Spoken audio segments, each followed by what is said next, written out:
Yeah, I've seen it. This conference will now be recorded. Yeah. You get that too? Now I'll watch it. Yeah. Ready? If you're waiting on me, I'm ready. We found extra money, sir. That's what. Oh, you did? Oh, okay. Yeah, we did. Somebody dropped a penny. I didn't tell you the monetary value. Okay, everybody ready then? Yes, sir. Very well. Okay, I'll call the budget work session for the Madison Board of Supervisors to order. So how about everybody join us with the Pledge of Allegiance in a moment of silence. I pledge allegiance to the flag of the United States of America and to the republic which stands one nation under God, indivisible, with liberty and justice for all.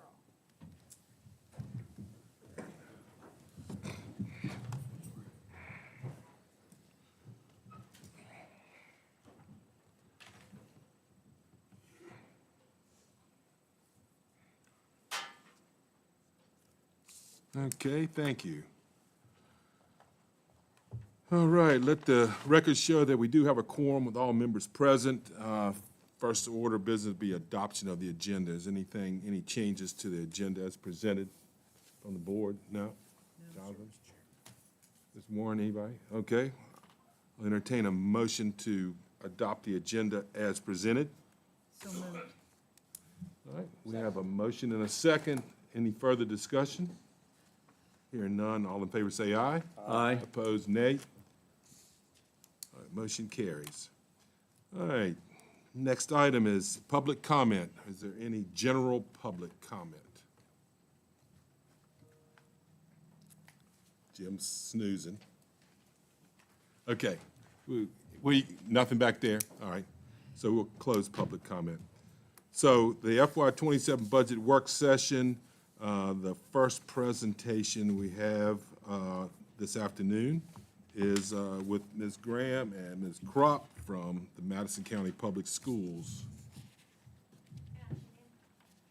Jonathan, did you tell me to hold on a second? No, ma'am. Okay. I'm sorry. I was signaling Okay, back to my quarterback. just making sure.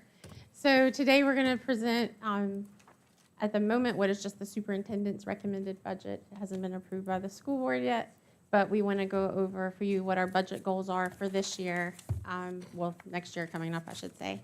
And then go over what we have for FY '27 for CIP, and then we have another item we'd like to discuss. So to get started, though, I thought it would be good before we get into the budget to talk about our students and what's going on at the school. Just really quick, I thought of some things, just some quick kind of overview, just to give you, an overview of what's happened the past year, because I really haven't seen you in a year. Going down the hall at the school board office, I just felt like I've just been here, and here we are, another year and another budget meeting. But I want you to know what you're getting for your investment, because you guys invest so much in our school system. And I want you to be very proud, because Madison County Public Schools was one of only 6 school divisions out of the 19 school divisions in Region 4. And we play with the big guys in Region 4. You're talking, we got Prince William, we got Alexandria, Fairfax, Loudoun, like big school divisions. And we were of only 6 school divisions that did not have a school identified as needing intensive support this year. So think of all the hundreds of schools in Region 4, and we had no school that needed intensive support. And that's a very, very big deal, and that shows how hard our teachers and our students are working. Madison County High School was named a distinguished high school. That's huge. That's the highest category. Of all the schools in Region 4, 173 schools were distinguished, and we had one of them, which is fantastic. Waverly Yale Elementary had the lowest chronic absentee rate in the whole entire region. At your elementary school in Madison, more kids are coming to school than any other school in Region 4. Like, that is something to be extremely proud of, and that says a lot for the hardworking admin that are back there as well. William Wetzel Middle School ranked among the top 20 middle schools in all of Region 4 for the academic course offerings, for offering rigorous courses. offering advanced math, science courses, opportunities for CTE. They were one of the top 20. So that's another reason to be very proud of our schools. We ranked 3rd in Virginia for the biggest jump in overall SOL pass rates and 2nd statewide ranking improvements. This past year, our seniors earned 220 industry credentials. So they're getting ready for college, but they're getting ready to go to work too. And some of those college kids are taking those industry credentials to college. That's something to be very proud of because we didn't graduate 220 students. So our kids are getting more than one credential on average when they leave here, and that's huge. FFA students, if you follow Facebook or social media, you can see some of the stuff. I just went back a couple weeks and tried to jot down just what they've done in the past few weeks for FFA because so many of our kids participate in FFA. We had recently a 4th place in farm business management. At a livestock judging contest, FFA students competed against 197 students in 70 different teams. And our team was so large, it had to be broken into 2 different teams. So out of 70 teams, they placed 18th and 21st. That's amazing. That's a nationwide competition. And they also just earned a 1st and 3rd place in a recent Federation of Public Speaking competition. How impressive is that? And then forensics. Forensics is back. Madison used to be known for forensics. And here we go. We're on it again. We just had Caroline Wright was named the Regional Performer of the Year, and our coach got Regional Coach of the Year, and now they're headed to states. That's amazing. Athletics. Athletics is succeeding. We just recently had the Hall of Fame banquet in the fall supporting success from previous years, but our kids now are doing awesome things. Just recently for winter sports, we had a basketball player earn 1st team all district. One of our wrestlers just placed 6th in the state. Our girls wrestling team finished 17th out of 45 in a zone qualifier. And then we just had little Juliet yesterday, placed 5th in the state for wrestling. That's huge. Multiple things. I could keep reading. Indoor track. Our boys' indoor track just finished 2nd in the region. They're heading to states. So many great things are happening. And to be a student athlete, if you remember, you have to make the grade. So there's a reason why it's called student athlete. You're a student first. And so many great things are happening in our school division. We want you to stop by whenever you get a chance and see these and meet our kids because we have great kids. We have smart kids, and they're doing a good job, and our teachers are doing a great job too. So wanted to celebrate some things first. We brought 2 handouts with us. The first that we'll go over, it says at the top FY27 Superintendent Budget Recommendations.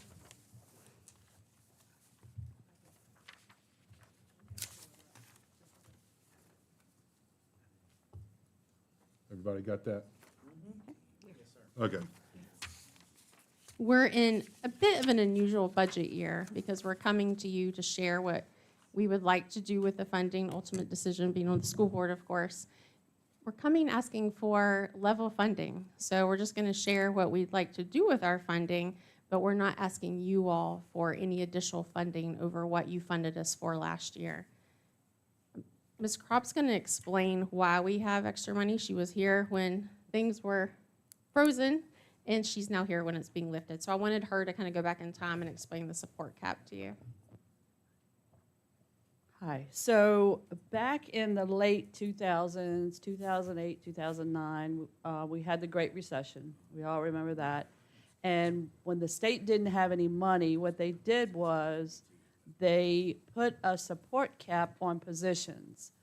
So let's say the support positions they supported were just 100 or something. Well, they dropped that way back, and let's say they dropped it back halfway. I don't know the exact numbers, but they put a cap on what they supported. And that is just now being lifted after almost 20 years. So that is the big influx of money that has gone into basic aid, and I forget how much basic aid is increasing, but that is the big influx that has increased the basic aid up as much as it has. So That basic aid is on the state funds line of the budget that was presented at the last school Right. board meeting Right, of 924,705 was the change. right, and was- that's for all the state That's the, funds. yeah, Yeah, that's the increase. and basic aid is part of that, You're and looking for that? probably the biggest increase is in the basic aid line. And then, of course, increase in sales tax is the 89,000. But Okay. I can explain a little bit too about SOQ positions. And what the state does, when they give raises and they fund SOQ funded positions. So for example, we have 5 kindergarten teachers. In the SOQ raise, there are 3-point-something teachers that they're going to fund. And the other teachers that we have, and this is not unique to Madison, this is all the school systems, there are in every grade teachers that we employ to have the class sizes that we have that are not included in SOQ and funded by the state. And how you differentiate that, nobody knows and nobody does it. When you say we're going to give people a raise, you fund the entire group because some are in SOQ and some aren't. And you can't distinguish who's in and who's out among the teachers. There are SOQ positions. Admin is in SOQ. We have so few admin that they're all in SOQ. But at least part of them is. But you can't differentiate that. But when the SOQ funded raise, there's also a local portion that has to be paid. So, and it's about 50-50. Our local composite index is 0.48, something like that. It's a 4-digit number. But any questions about that or What is SOQ? standards of quality? Thank you. Standards of quality.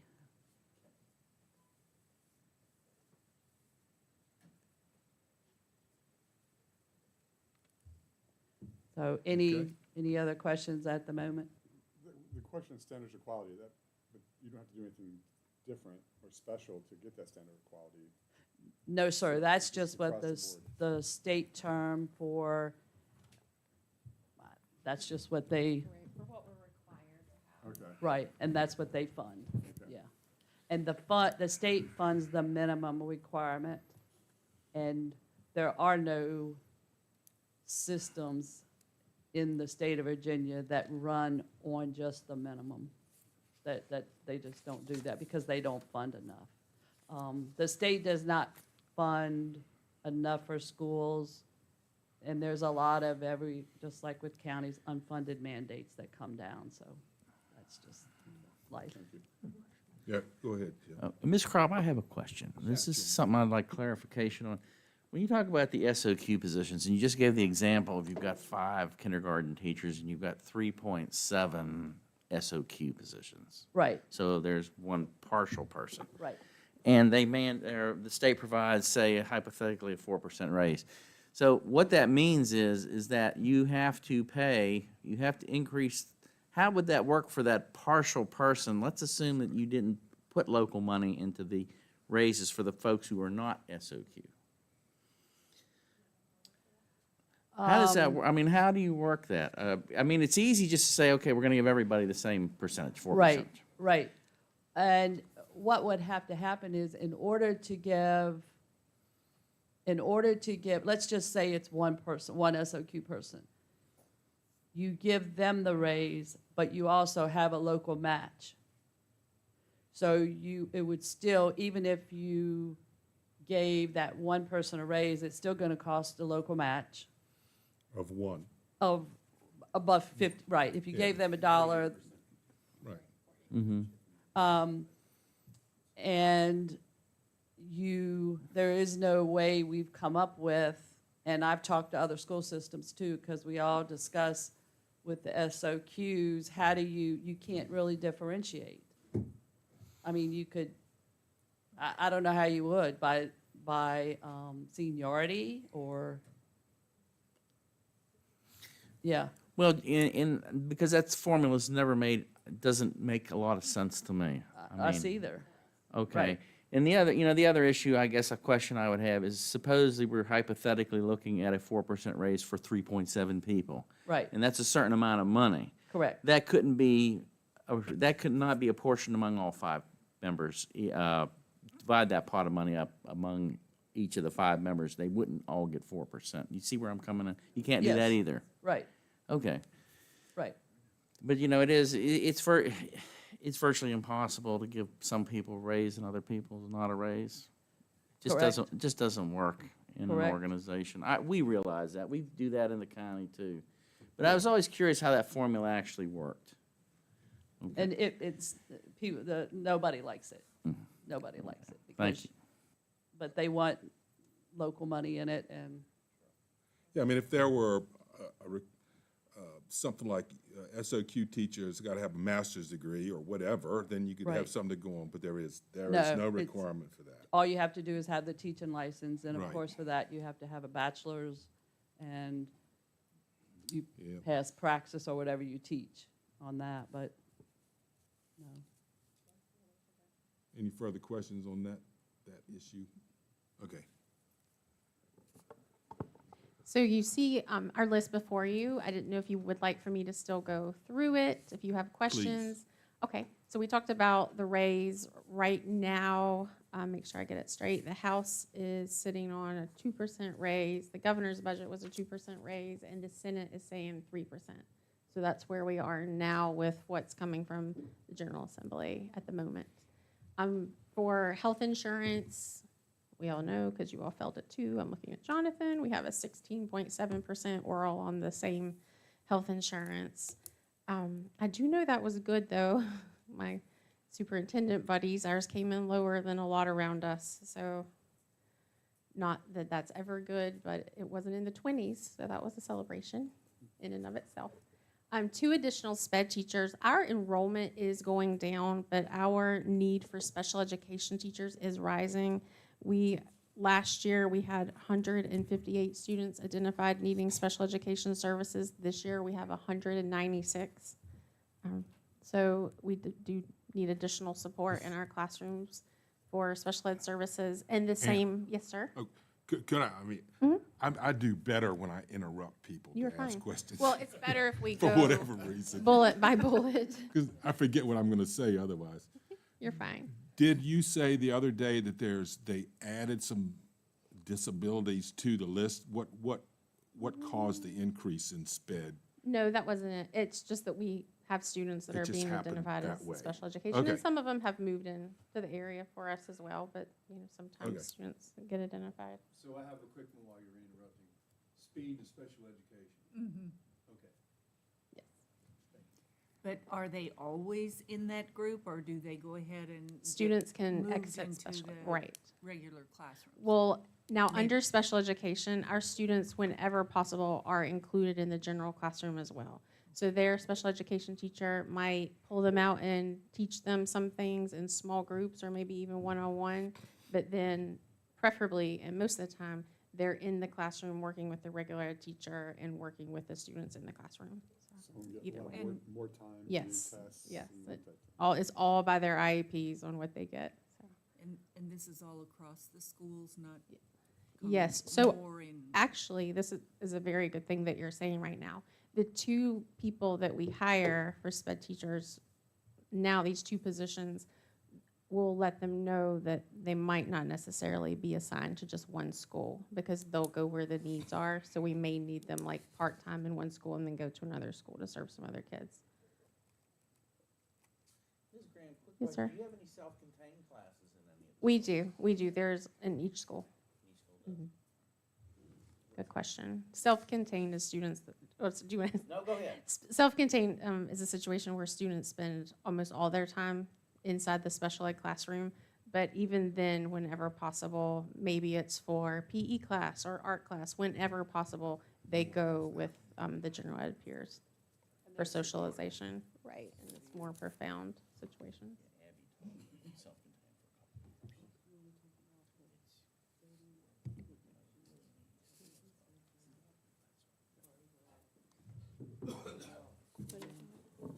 And just on that note, we are building a budget on 30 less kids than the budget was built on this year, which is the last 4 to 5 years, we've had right about 100 kindergarten kids come in, between 95 and 100. And we're graduating 130 and 140. So that seems to be our new trend. So our overall ADM is going down, which is also the way we're funded based on your number of students, average daily membership.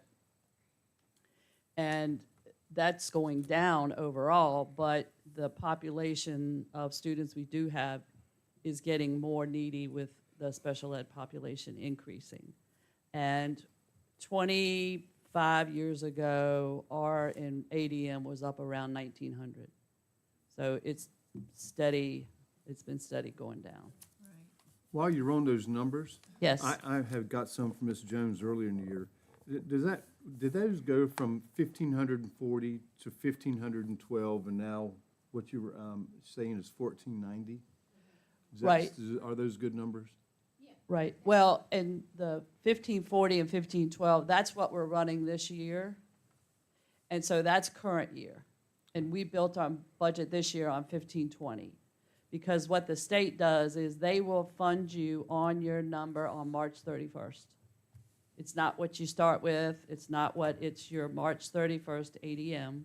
And that's what we'll get funded on for this whole year. And then this year, we're going to graduate, our class is around 130. And then we're anticipating about 100 kindergarten kids. So that's why we're going down to 1,490 for next year. So your lower grades are what's decreasing? Correct. The incoming classes are much smaller. Thank you. We do sometimes, though, pick up students once they hit ninth grade.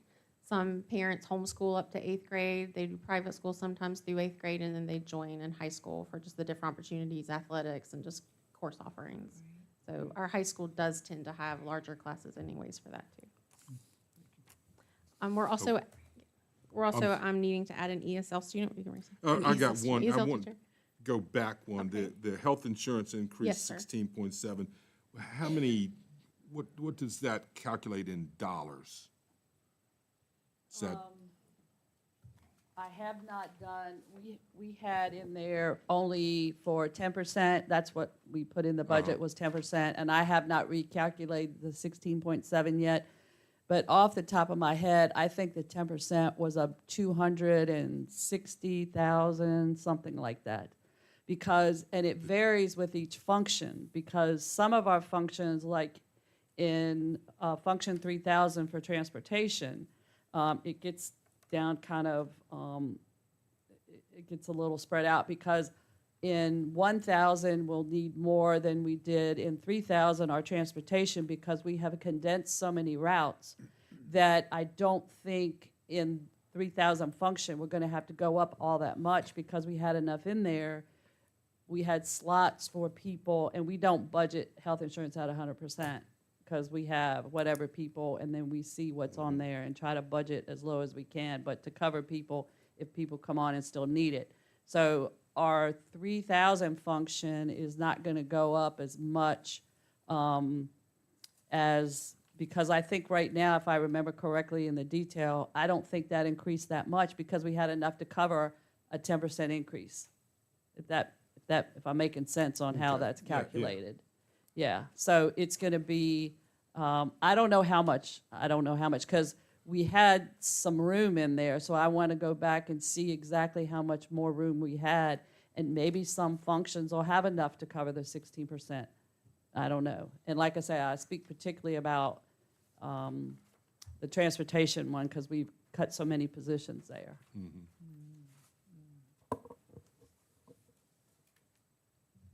All right, so one additional ESL teacher, just like special education, our ESL numbers have been rising as well. So one additional teacher is needed, and that person would help the current ESL teacher serve the whole division. So they would just go where as needed during the day.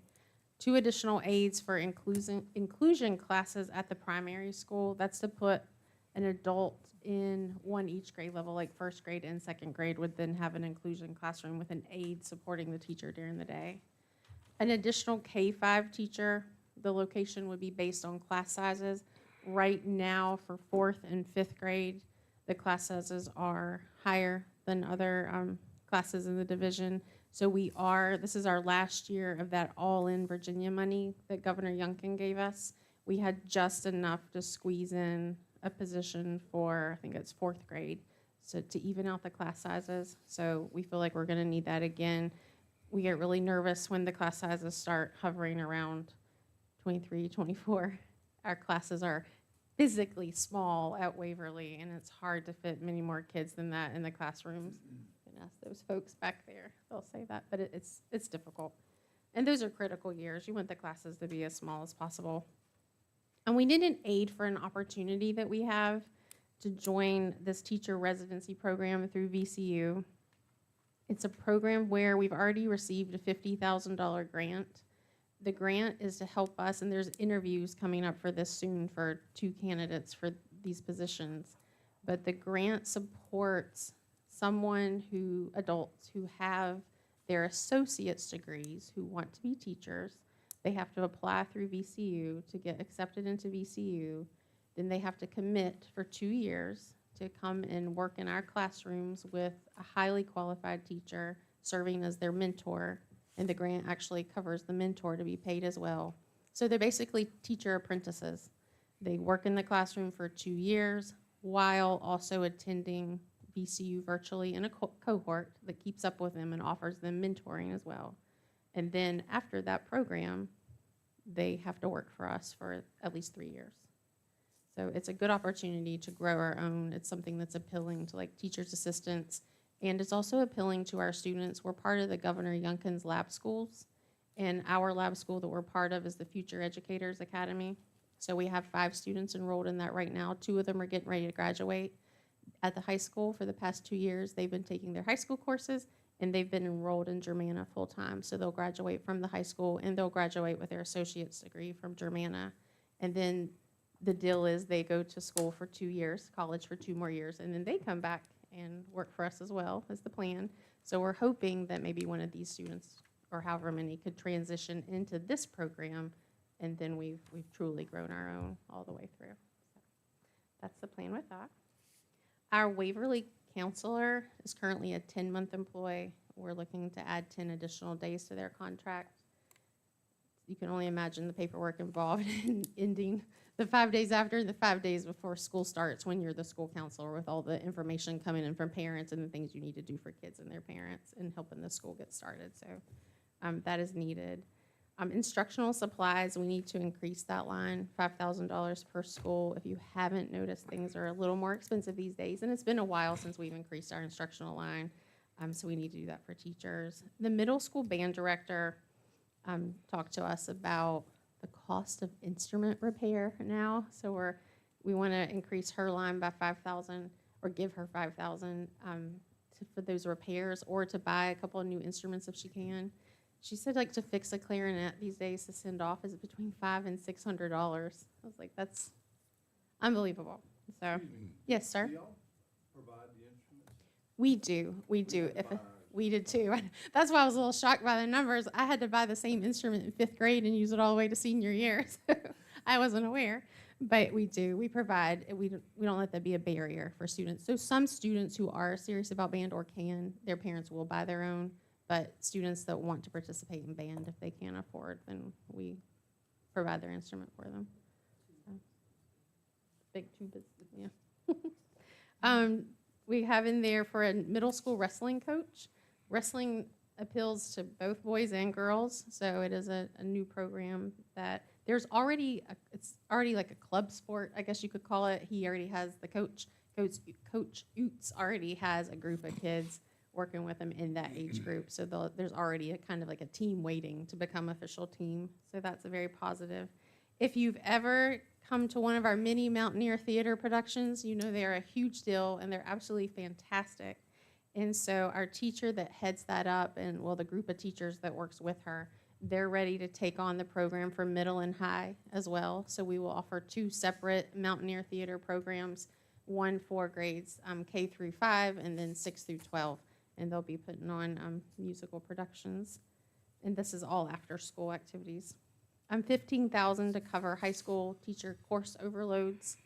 Because we are a comprehensive high school and offer everything, but at the same time, we're so small, sometimes you have to, especially at the high school level, and I was a high school principal and I had to do the same thing because I was at a small high school, to make it work for the kids' schedules, or you have a group of kids who still need a class, you have to ask of certain teachers if they'll please teach an overload, which is teach a class during their planning period in order to get the kids that class that they need. So that's what that's for.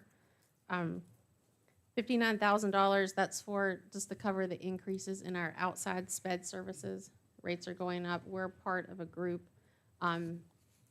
Piedmont Regional Education Program, I guess so, PREP is what we call it, that provides a collaboration so we can have like autism services, OT, PD, and all those things. So speech and vision for our kids, where it's cheaper for us to be part of that group than hire individual teachers and have them on the pay, because we don't need like a full-time vision teacher, but we can have a certain number of times per week that they come out and support us. And then electric, water, and sewer, those bills are just going up. So we budgeted for that, and then budgeted for some ongoing technology needs that we have.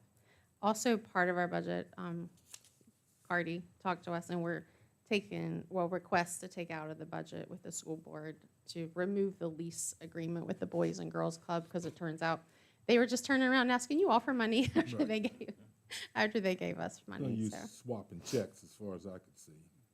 So what was decided there, anything? yeah, Nothing? we're removing. I You're think gonna- our board's fine with that. You're not Right. gonna charge them? Right, so then they Okay. don't have to ask you, and That solves some problems for you guys as well. Yeah. When everybody's happy. That was on, it's been going on for 1 year or 2 years? just 1 year. Just 1 1 year? year. This Yeah, is the we've had first all year. ed itself for 1 year. So Okay. again, bottom line is, the plan is to request level funding from you all. And if you want to switch to, if I can find my sheet, the CIP. I have to pick up.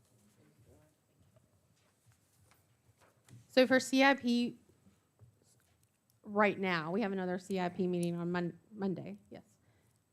The plan right now is to not change anything that was already done last year as far as CIP goes. So still the elevator replacement at Waverly, the track replacement for the high school, floor and brick repair for the high school, the window replacement just in the gym area at the school board office for the weight room, door readers throughout the division, and then buses. But what we're hoping to do with buses, what we did last year as well, a neighboring county has some buses that are in good condition that they are asking if we're interested in, and we are. So we're kind of digging into that to see if we can get a good deal on some used buses, because I think they said they're on like a 7 or 8 year period where they turn over, and if we can get some good buses that we can run, that'll be good. Yes, yes, and use that money to retrofit to get some air conditioning and a few other buses that we have. But the ones coming from this division come with air, so that's good. It's been really warm when we've started school. these So we got past few some years. retrofitted already. We got Yes, and that's what quite we a were few using left this year. to do. or Maybe not. about as many, Oh, yeah. probably 6, 8 off the top of my head, so. Okay. We just had windows when I went to school. I know, right? For some reason, we didn't get as hot. For some reason. Yeah. Yeah, that's true. How many buses does $150,000 get? One. One. A new one, A a new new one. one. But these used ones, it'll be a couple and some air in our other ones, so. And that's for how many passengers? That's the smaller of the two. I think it's like a 40 or 150 50. still does the 77 Oh, does it? passenger. Okay. Yeah, it's 77 passenger. And your decrease, did I see somewhere where you're decreasing routes? Consolidated. Yes, yes. That's We have to already- get drivers. We've had to decrease. Because the routes are longer now. I told you all the story. A guy, old timer Madison, told me the story when Madison County Schools first offered bus service. And the first 3 buses were leased from a hog farmer who hauled hogs in the trucks, but put benches in there to haul the kids to school back. Did you drive that one? I didn't drive that I long. bet he did. Who wrote it? So. I was before that. Coming a long way. It ain't easy being me. Oh, my word. Sorry, Craig. And then we just had one more thing that Mr. Davidson wanted to talk about. Yeah. So can we go back to the budget recommendation slide? So rare to, mean we get to be in this here all one, in the same, yeah, Grant? that one right there. I just want Yeah. to say this is, superintendent's been very transparent with us about this particular budget and the proposals. We're still reviewing it. That's why it says superintendent budget recommendations. We're working to approve that. We're planning to approve that at our upcoming meeting. The things that we're looking at is the percentage raise based on state funding, whether or not that entire, well, one, we need to know what the legislation is going to look like and whether or not that's going to be spread to administrators or not. You know, there's some concern about administrator, teacher pay gap. And then also the 1%, that's the one thing we've definitely given the nod on, and that's to give a 1% additional raise to all, everyone except administrators. And that's to close the teacher pay gap, you know, with sister counties to try to help out with retention and teacher pay. So those are one thing, the absorbed health insurance increase. You know, we're still looking at that. We're going to get the numbers. Just same, we had the same question that Cardi's got, and of course, I was kind of concerned or interested to know whether or not you guys were absorbing all of that money as well, or were you passing some of them off to employees? So those are some We're not questions. there yet either, but. Yeah. So I've done a spreadsheet I've put together to show the board so they can talk through that. But yes, we're considering all options. Yeah, I'd love to. And we're happy to share that once they finalize it. One additional thing to that, we spoke earlier today, they haven't heard this yet, is we don't even know rhyme or reason how percentages are given. Like, That's there's right. not a standardized, this deductible is at 100%, this deductible is at 80. It's all over the place. But we're happy to share once we get through that process. Yeah, I'd be very interested in seeing that. I think it'd be good. We are, you know, we're committed to level funding, so I think that that is the good news story. You know, given that we do have a little bit of challenges with teacher pay compared to our sisters, this is a sell point, you know, with our health insurance here in the county. So if we were able to absorb it, I think it would be a good news story, especially if we're not asking for additional money. But I just want to be transparent about that. You know, there are 8 additional positions that are being proposed here to be added. We're committed to 4 of them. We know that there's a SPED teacher requirement. The SL requirement is big. We're pretty committed to the 1 additional aide at Waverly as well. The other 4 are still up in the air. So there's some things that we're still talking and working through, but largely very much, you know, very transparent between the two. And we hope to have our final budget recommendation here very soon voted on. So the last thing that we had on the agenda is, you know, I know you guys have heard me talk publicly and, you know, probably privately as well about this 1% tax that's being potentially going to be signed by the governor here soon. You know, this particular 1% tax was passed by the House and Senate last year. It was vetoed by Governor Youngkin for what I believe are good reasons. At the time, the legislation that's coming through now, I think is going to be passed. And I think that the controls are on the legislation. Keep in mind, there are 9 other counties that have this legislation in place. 4 of those counties are just like our counties. They have a major corridor that runs right down the middle of the county. So a lot of that money, you know, is kind of passed over money as a transient tax to the, you know, the 25,000 that are coming through our county. I think that that's a big deal. You know, this money can be used for school renovation and construction, property acquisition for a new school. We could use it for that. We can use it for bond payments for previous capital school projects, you know, that we're already paying on. We could use it for that. It's got a 100% track record. So the risk is not the referendum itself. The risk is us not selling the referendum, having a what I call a financial modeling for what exactly does it look like for our citizens. Where is the money going? Is it 100% going to the school system? And if so, this solves a big problem for our county. You know, we're over here, we're looking for industry, we're looking for economic development. Some of these things are going to take a lot of time. We're talking 1, 2, 3 generations of kids are going to pass through our school system, and we're going to have, our walls are already crumbling. I mean, we've been through them, we've seen them. So this is one way to solve this problem. This tax is not not a Democrat tax. It's not a conservative tax. It's a tax that's good for all people. The margins of victory, once this is at the ballot of the 9 counties that did it, they were overwhelming. It wasn't by 1 or 2 points. This was like by 16, 17, 22 points. These were large margins that they won by, and they were conservative counties just like ours. So our job, in my opinion, is to kind of do the homework now, so we have the information to share with our citizens so they can vote on this, and not commit to one way or the other.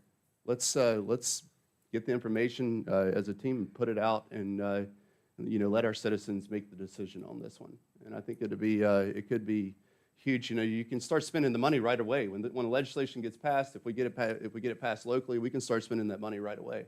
You guys know that we the CIP just approved what will probably cost around $50,000 of savings we had from last year that we were able to get some kickback on to do a study on whether we're going to do we need to renovate in place, or do we need to build a new school in a completely different location? Do we need a new school? So that's what this study's going to do. We're meeting with the architect next week, and so this study's going to be forthcoming, and we'll know more and have more answers about that, in the coming months, which is going to make our case even better. So if you have any questions about any of this, I'm happy to talk through it. I'm trying to be very objective about it, not political about it. I think that this is good for us. I think it's good for our children. I have talked to folks that sit on both sides of the aisle that I believe have influence that all agree that if this money is going to our children, to our school system, it's a win for us. And so I just would love to be able to socialize that with you guys and continue to wrestle around with it before we make a decision early on that this is not good for our county. Thank you. Any questions? Yeah, I go just ahead. have a quick question. So it's great we're doing flat funding, but we have new teachers coming on and new aides coming in, and we're paying the county pays 48% of that, state pays the rest. So is next year going to be flat funding too, or is that 50 or 48% going to come up next year as a rate? We have to come up with that money. Yes, sir. I think that for the reason your point is why we're looking at the potential of not doing all 5 positions. Okay. I wanted to understand that, because it sounded great until, I understand that we're going to have to pay for it again next year and the year after and the next 50 years. Yeah, which 20 years. will also hopefully include level funding to the extent we can. Okay. Right. The support cap that was lifted is ongoing support. It's not just for this year. It keeps going. And the local share is also required. Right. So it's ongoing. If you don't spend the money and give the raise, you return the money to the state. The half of the money. Right, the 900 and some thousand is what we budgeted here. So any of that is reflecting the new 900 and some thousand from the state. So whatever that state money isn't used returns to the state. Gotcha. Okay. Thank you. All right. Further questions from the board? No, I have a set of comments, Mr. Chairman. Yeah. Whenever it's applicable to do that. All right. Just go ahead. Go You're ahead. ready. Yeah. Okay, I've got a few comments, and they relate to the budget now and the budget potentially in the future. And it's a lot of this deals with what's coming out of the General Assembly. And one of the things, first of all, I will say that I support the additional 1% for teachers. I think we're behind on that. That's one area that could use a little bit bump over cost of living. With regard to staffing levels, I realize that, our population's going down, student population's going down, so the question's going to remain, well, why do staffing levels keep increasing? And we're facing that across the entire county in different departments.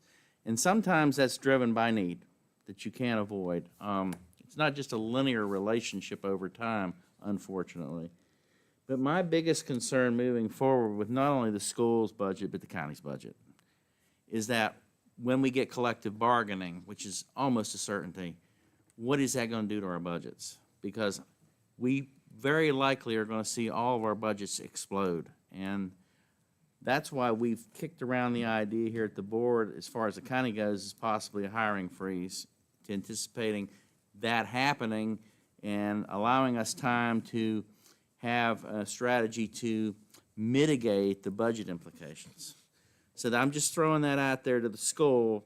You know, you probably have thought about it, but again, I want to put that out there. I think that's something that we need to try to stay ahead of.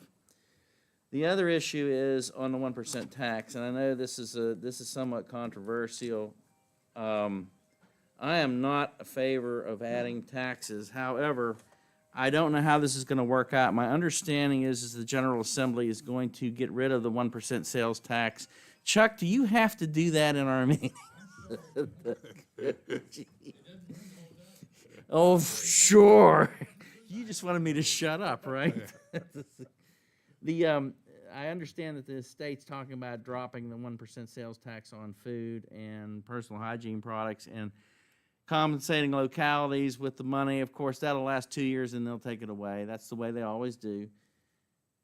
My point is that, and I have to agree with Mr. Davison on this, you know, we've been fighting the General Assembly this session on local control issues. And I know Mr. Smith and I went and supported 2 bills that would give localities the ability to get more money from developers who build large housing developments. That was shot down. And the state is moving in a direction with their legislation to take a lot of local zoning control away from us. The 1% additional sales tax that we could use to fund schools, that actually is going in the other direction. That gives localities a little bit more control over their financing, which is rarity with the way the General Assembly is moving. Ultimately, we know our schools are going to have, we're going to have major capital investments in the next 10 years in our schools. What, 50, 100 million maybe? I mean, it's probably, the price tag's probably going to cause heart failure in a lot of people, especially us up here on the board. But the issue is that it's going to be paid for. Is it paid for exclusively with our property taxes? Or are we able to skim some of those money off those 25,000 cars that run through here every day? And I know one of the objectives of the Economic Development Committee is to develop the 29 corridor to try to capture some of that money. So I think we're looking at the situation, if we don't adopt the tax, all of the burden's going to fall on the property taxpayers, which we all are. If we adopt the 1% tax, we have the ability locally to leverage that and get as much money as we can from outside sources to mitigate or offset the burden that's going to be placed on property taxpayers. I think that ultimately the decision will be with the voters, where I think it should be. But I think we really need to take a hard look at what we need to do in the future. And again, this is going to give us some local control that we're getting taken away from us constantly. So that's where I'm at right now. Of course, there's the devil in the details. We have to see what's going to finally come out of the legislation. But anyway, it's forward thinking. Can I please just caveat to that? So, you know, we have some evidence, you know, there's some empirical data with Danville and Halifax County. Both have major corridors that go through. There's testimony there. There's, you know, even in the smaller counties of the 9, it's bringing in somewhere between $900,000 and $1.3 million extra in revenue a year. You know, that's pretty significant when it's going directly to modernization and school construction. That's going to offset some of the budget a little bit anyway. It could. It's going to have a, I think it's really good. And to Jim's point, the visitor share, they call it visitor share. That's the language they use. But that's talking about the transient tax. If you look at the percentage that they are actually paying on this 1%, it's actually quite significant. So, especially given that it's excluding groceries. But I think it'd be very prudent for us not to commit, you know, you know, all of it just because it's the word tax, to say we're not going to do it or we don't support it, especially those of us who have voice in our community. And just let's look at the math. Let's look at it and see if it is, in fact, a tax that's good for everyone. And that was the only thing I'd advocate. And Jim, I really do appreciate you speaking up there.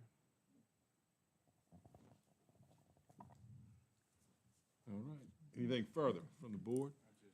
want to add, because not everybody was at the joint CIP meeting. I've committed to Mr. Davidson that we'll, and as well as to the board, we'll provide that 1% number as soon as we have that. We are currently looking at that now. Jennifer reminded me, Davenport kind of did some analysis on that prior when they were looking at your depth structure. So we look to have that for you soon, and we will certainly pass that on to the school board.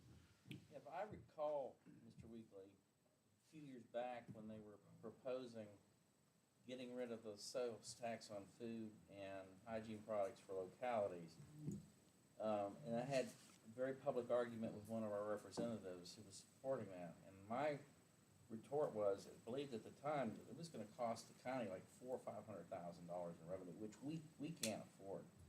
So if they drop that tax, that won't be a burden on the tax. That'll be a tax cut for our locality, and it'll be offset if we add this transient tax to some degree. We don't know the exact numbers, but you know that would be a tremendous amount of offset to consider when you put this to the voters. I agree, and I believe in, you know, starting the narrative, starting it earlier. I appreciate the legwork, you know, talking with constituents and trying to get buy-in, because there's a lot of taxes out there, and we pay all three levels, local, state, and federal. So, and the state's a little bit ahead of us this year, right? That's where we don't want to have any new taxes. But I definitely think anytime you can tag something specific and be transparent about it. There are other localities, I'm going to equate this to fire and EMS levies.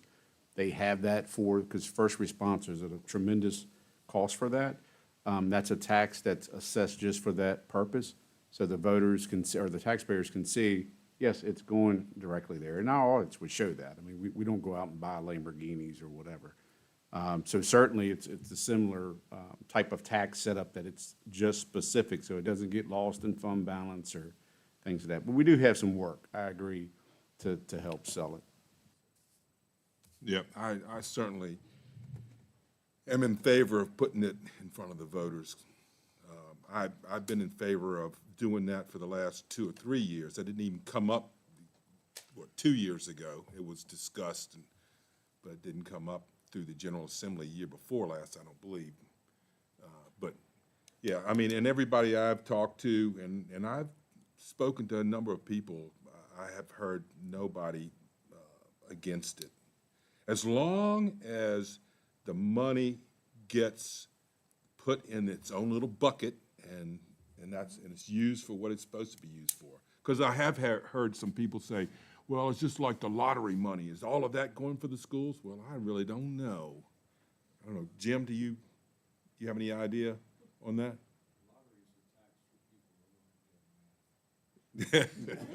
Sure. So anyhow, that was my only retort that I heard from some people is that you got to make damn sure that this money is tracked and used in the manner in which it is intended. Yeah, my understanding is that the current proposed legislation has some really, really strict safeguards on that. You can't use that money to do something that you were already funding. Operations or even, I think, current Right. capital programs. So, again, Okay. we know that bill's coming due.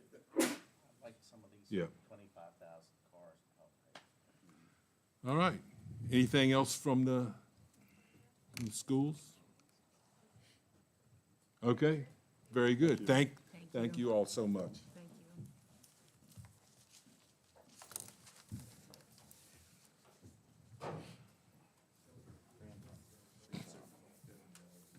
Just, Goes to her.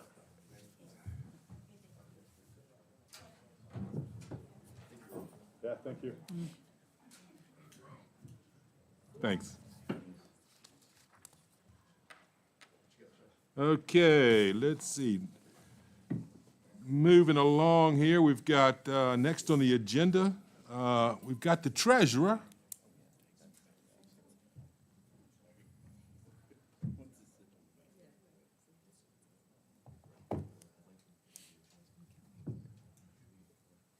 Come on up and have a seat. Is it? My budget went up 0.7%. Daggone. That's not- $2,753. I'm sorry. Come on. So I really don't have much to say.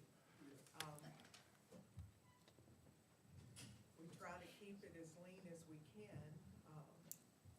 one of the items that you'll see on my budget that looks like a huge item, 27.3% change, is a wash with an, oop, sorry. Can you hear me now? Uh-huh. Okay. Is the DMV stop fees. That's the stop release fees. Taxpayers who pay late, we use that as a collection tool. So they pay the $25, and then it's offset. The bill for the fees that we get from DMV are paid with those funds. So you're gonna see that on the revenue side and the expenditure side. And so, But the expenditure stays in expenditures. yes, Okay. but then Doesn't get revenue, washed it'll out. be in the general fund. Mm-hmm. So, not much, as I said, not much change. Do you have any questions? Let's see. Bank service fees went down? How about that? Well, we're working toward it. No, I don't see anything. Any questions for Ms. Murray from the board? Be nice if she'd go to some of the other departments and say, hey, look at all I'm asking. Sharpen that pencil, is that it? Well, and I mean, I realize that some of the other departments, when you're talking about emergency services and all of that, that's why we try to keep ours as lean as we can for that. So has our investment in the Tyler system, has that saved you some time and money, you think? Or we just have more transactions to? Well, we're more revenue one. Okay. Of entity on my Oh, okay. side. Of course, I have to use Tyler. Yeah, And it's going okay. okay. I won't say that it's. There's a lot that of time it's- and money went into I it. will say with Avinity, it's definitely been a cost savings to us and a time savings. Yeah. With some of the things that we're able to do with them. And for that, we're really grateful, really grateful. And accuracy savings. Definitely. Okay. All right, Well, thank you, Ms. Murray. I Sure. think you you're done can with go me, back to huh? work. Okay, I'll go back. All right, thank you. Thank you, ma'am. Take care. You just, hand that to Brian. Oh, he's got his own, never mind. Well, if you want, I can hold it. If you hit him. Here we go.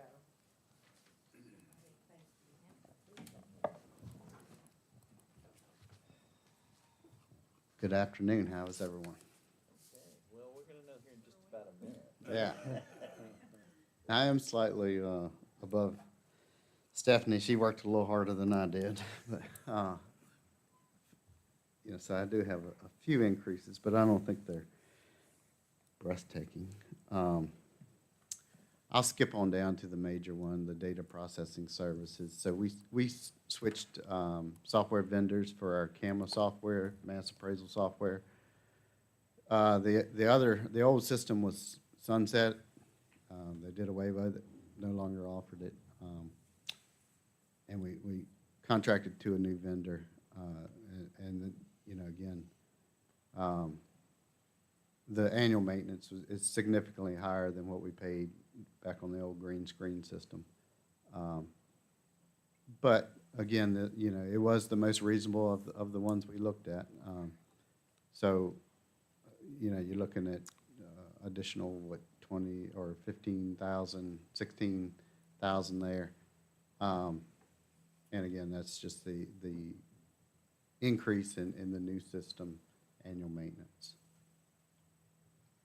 Any questions on that specific line or? That was a big driver here, huh? Yep. Questions from the board for Brian on this? Now, the others you'll see. So previously, we had, or my department had several different, what's the term, budget categories But we weren't wanting to roll these up.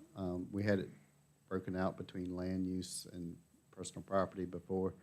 We're just gonna roll those up, but it's essentially a net zero.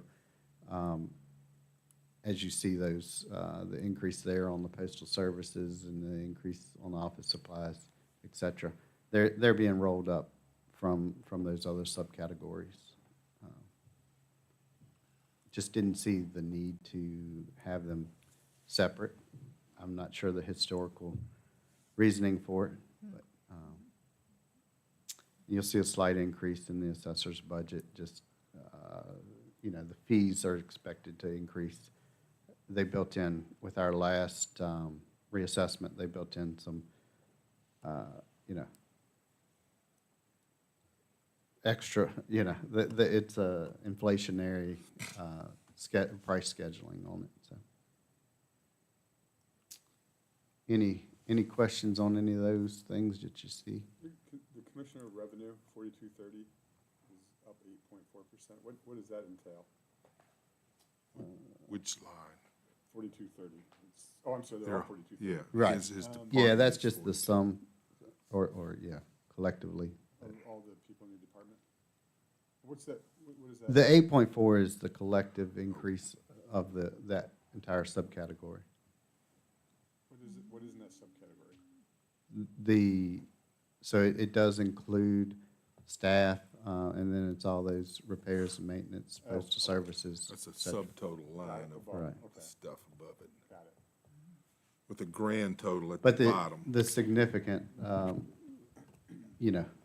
driver of that would be that data processing service for the Okay.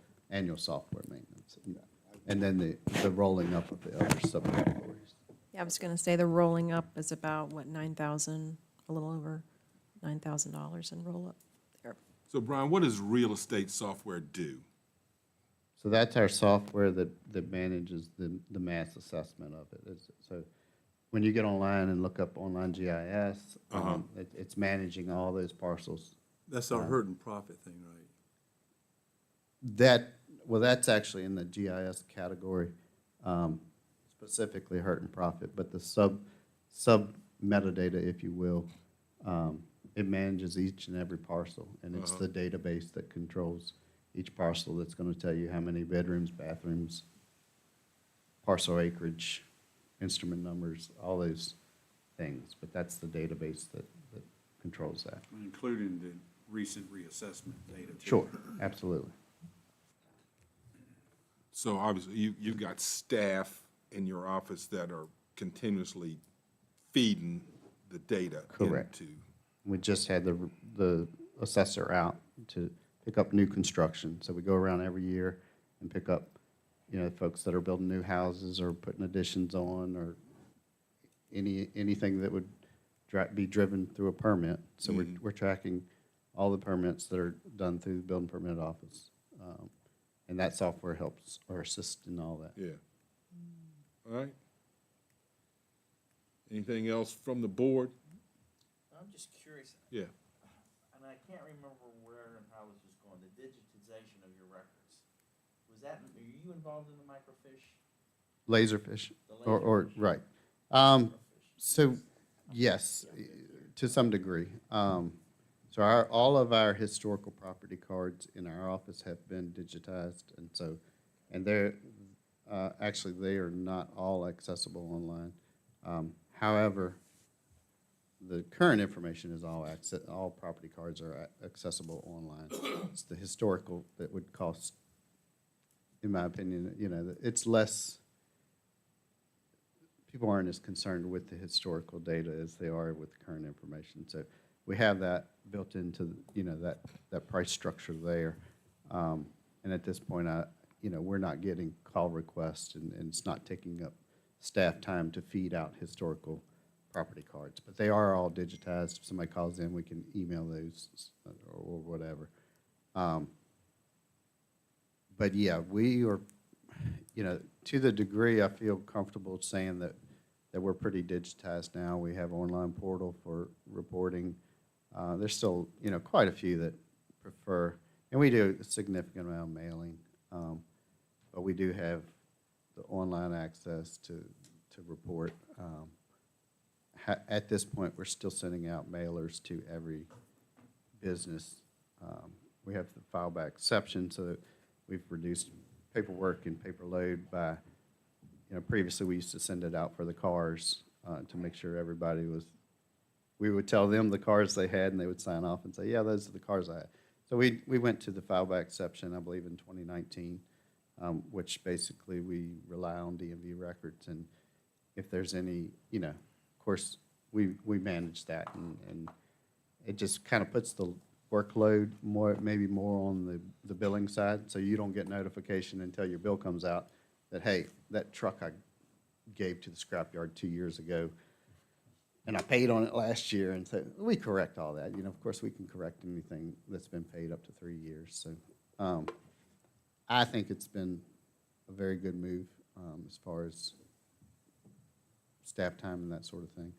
We do send out those mailers to all the businesses. So.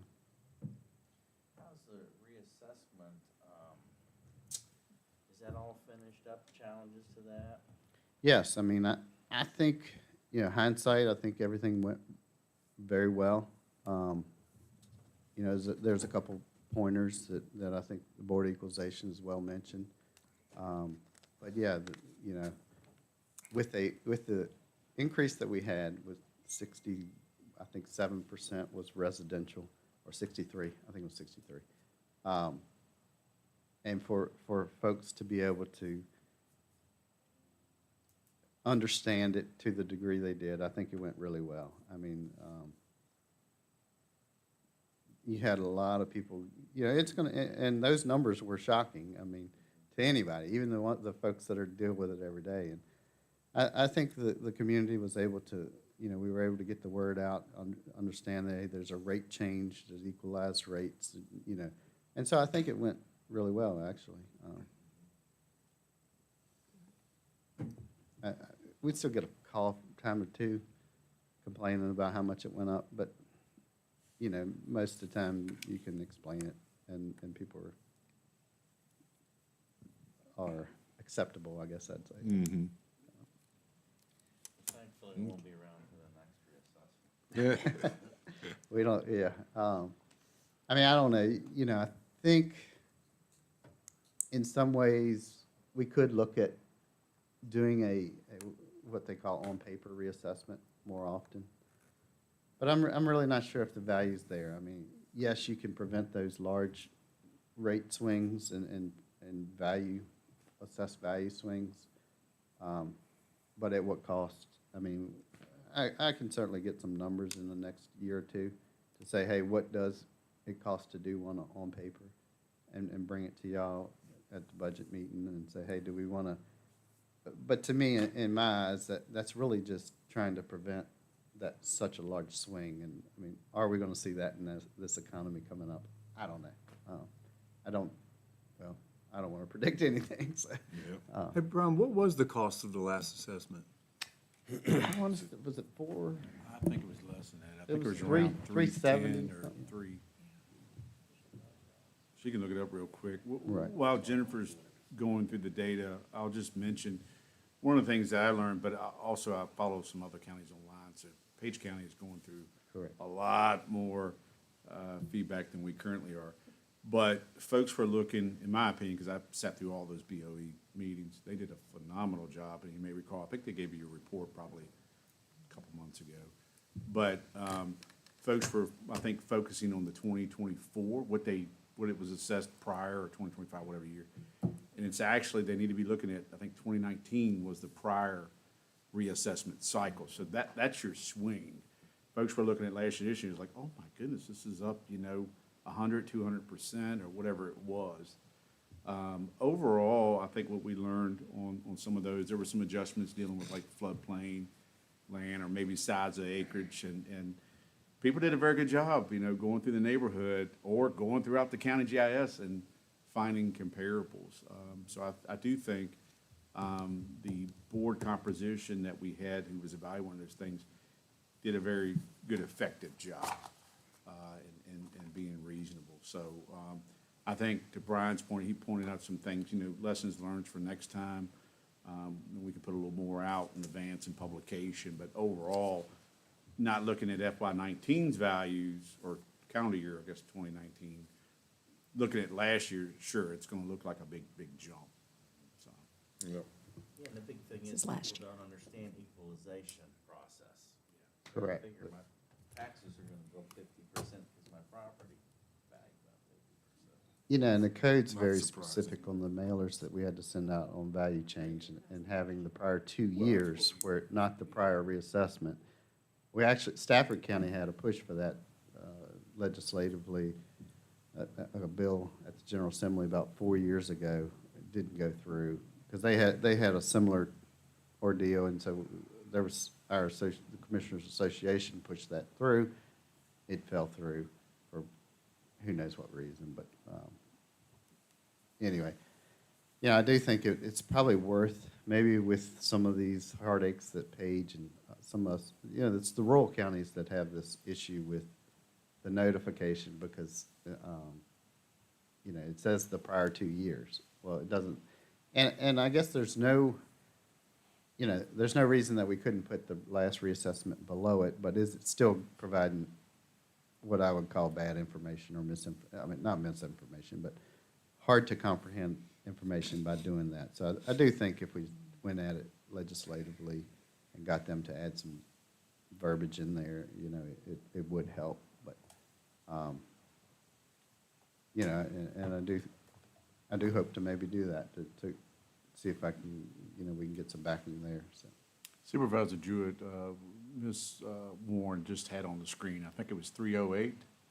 You'll see the year-to-date actual, so we put a budget, I think, of 350, but the actual was 308, 750. And if I recall correctly, I think what we did is we put a little bit amount of money in that bucket every year. We had that as a project. Correct. So you weren't trying to come up with that 300-some thousand that one particular year. So we do it every 5. Every six? Six. Yeah. And then you look at a big county like Culpeper, they do it every 2. They have a staff. I'm not sure, it would Correct. all depend, like Orange, I think, just went through where they have the assessor department, I think you gotta get approval from the state or something to do that. So it all depends if you have staff or not, and so you saw the number we spent, plus in that contract, I should say, we got the value of them also doing the annual new construction cost, so that's part of that will. So you got that reassessment in the service of annual for 5 years, I think, till we get to the next reassessment. So that's important to put out, you know, if you had to hire staff, how much is that? Is there that value of, you know, they're picking up annual new, but that's certainly something if you want to consider, we can do it the same way we did prior, put little buckets of money each year, so it's not a big lift. If you want us to look at assessor department and evaluate that, we're happy to do whatever you like to do. I just think for the county our side, my personal opinion, I would continue to hire out unless somebody gets very greedy and wants to go up 30% on their cost, maybe. Right.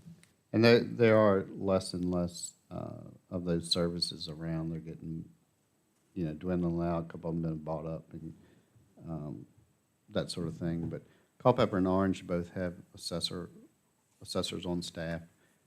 Green, Madison, Rappahannock, and Page contract. It's just educating the public. Sure. Yeah, I mean, I think that's the biggest thing is getting the information out. If you were to, and I don't really know how to ask this question, I'm gonna try to do the best I can. When you have a tax increase, personal property, where does the tax, what area does that tax, where are most of the people in this county sitting as far as a value of, I knew I was gonna have a problem with this. Do most people are paying taxes on $1 million of personal property taxes or $100,000 in personal property taxes? You talking about real estate? Real estate. Real. Real estate, Okay. sorry. I said personal Your property, median- real estate. So what, like the Yes, for median? median? Right, the median value. I know it went up significantly. I used to know that number, but is it 360? Is that, I think that's, Right. Isn't that what we were looking at last year, Jim? We were I think looking we at had those numbers. 360, because you did some presentation. Models, yeah. Yeah. Right. And once again, real estate, not personal property. Correct, real estate. 360-ish? Yeah, I think, if I can recall off the top of my head, I Yeah, think it it's was probably around that. changed now. To look, because I know the 1,300 square foot house went like from 253 to 329. I think that was something like medium, but without going back and looking at some of the stats that we had. Yeah, I mean, we could. I think we I could did get send that, those Mike, out if at you- one time with the. Right. What's that? Correct. It was, I'm pretty sure it's median, is Right. what we were talking I about. think we had all three of them, or I analyzed it that way, but yeah. I'd have to go back and look at some old Yeah. emails.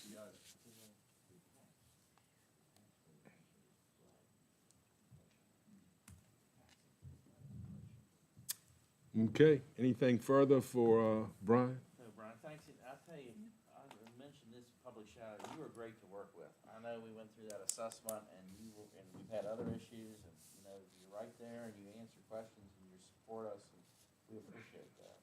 Thank y'all for everything y'all do. Y'all get to sit through these meetings, and I know they're not always as enjoyable as hanging out at home, so thank y'all. Okay. Thank you. You will see them again at a future work session for revenue, so. Quick timeout. One time out or recess? Yeah. Want to do My 5 minutes, doctor's sir? been telling me I have to drink a lot more water. While he's taking a recess, does anybody would like another, or would like a bottle of water, or run to the kitchen? I have a water, thanks. One was the 1,300 square feet, which is kind of common. And another one. Brian, he was setting you up to come back with a good revenue projection. Where the current taxes were, where the taxes were with equalization, how that equated to the rate of inflation. Our work actually lags this. So what I was trying to get at is, when we went up 2 pennies last year, how much did that bring back to the county? And I was just wondering, who did it affect the most? Is kind of where I was going with this. Who did that affect the most? And if you were to have to do it again, who would it affect the most? Well, it affects the more expensive property you have, the more obvious dollar is gonna. Well, they have more. But see, last year a penny was equivalent to 280,000. This year I think it's a little higher, yeah. I just, that's the numbers I just saw anyway. So every penny is $300,000.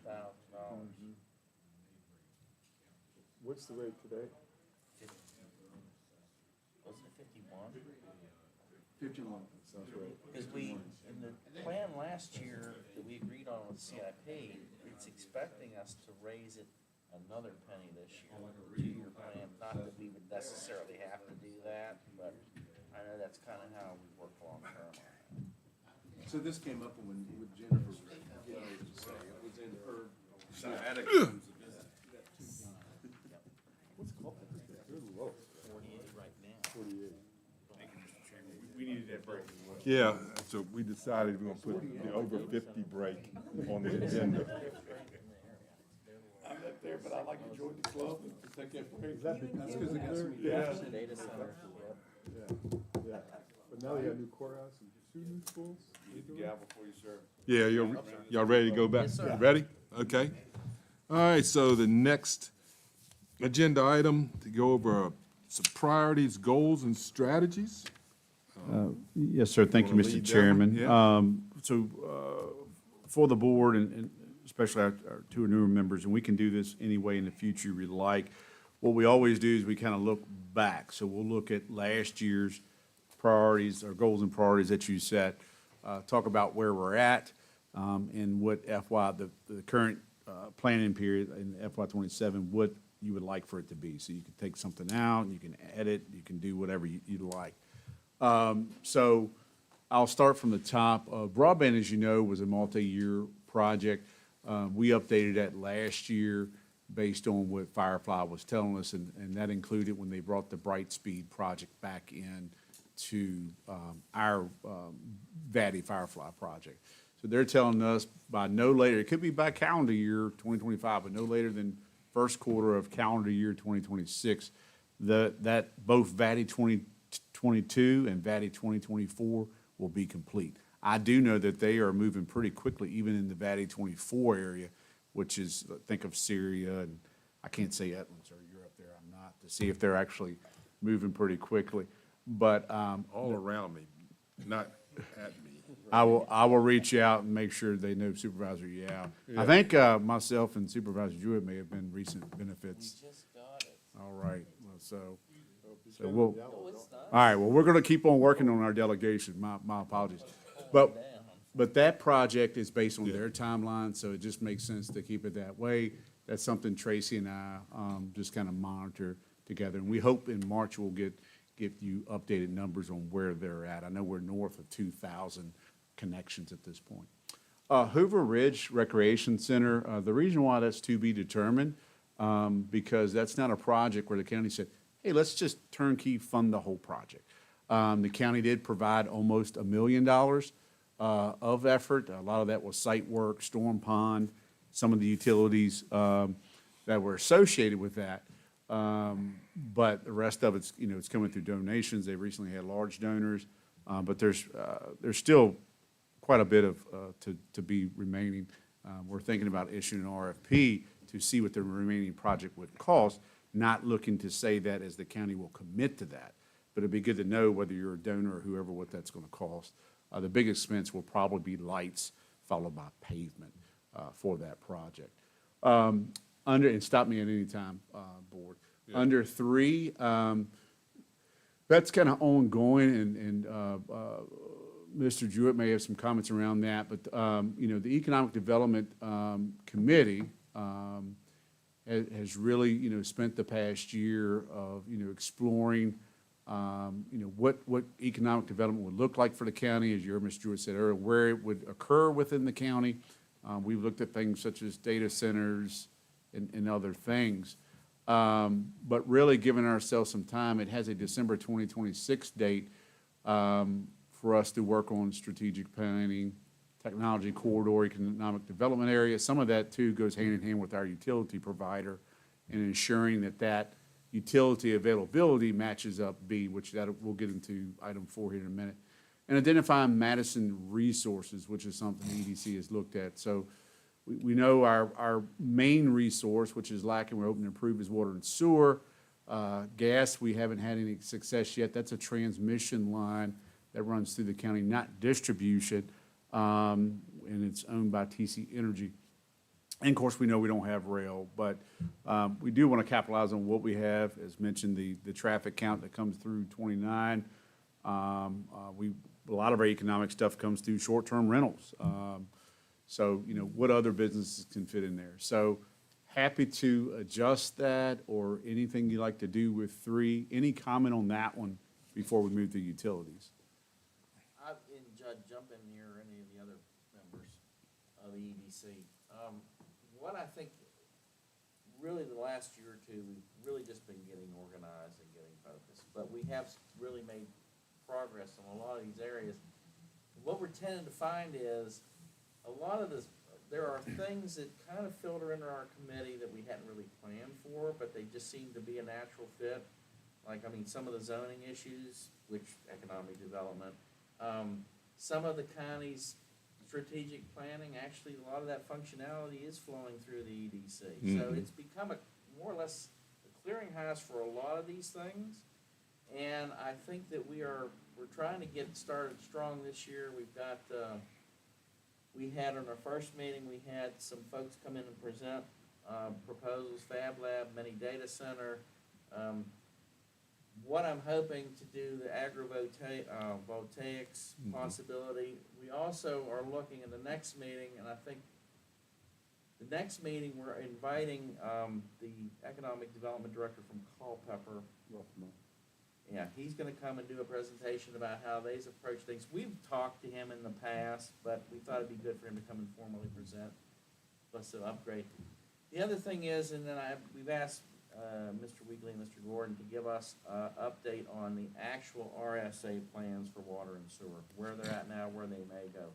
Because again, that's a lot of what we could possibly do with economic development hinges on that water and sewer.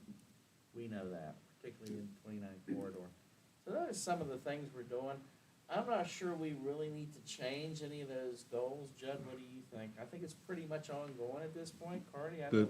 well, the technology corridor, is that still something that could be considered? I thought, We did a report on that 2 years ago. yeah, And the conclusion from that, if you want to get that out of there, that's fine. The conclusion is that we felt like we would look at Rockingham County's approach where they don't have that. correct, that's why. If we wanted to do something with technology with regard to tax breaks in the future, you are not restricted to any particular business or any particular locality, which Rockingham County said they learned the hard way on that. Remember, Judd, we What looked exactly are you talking about in that? in technology corridor.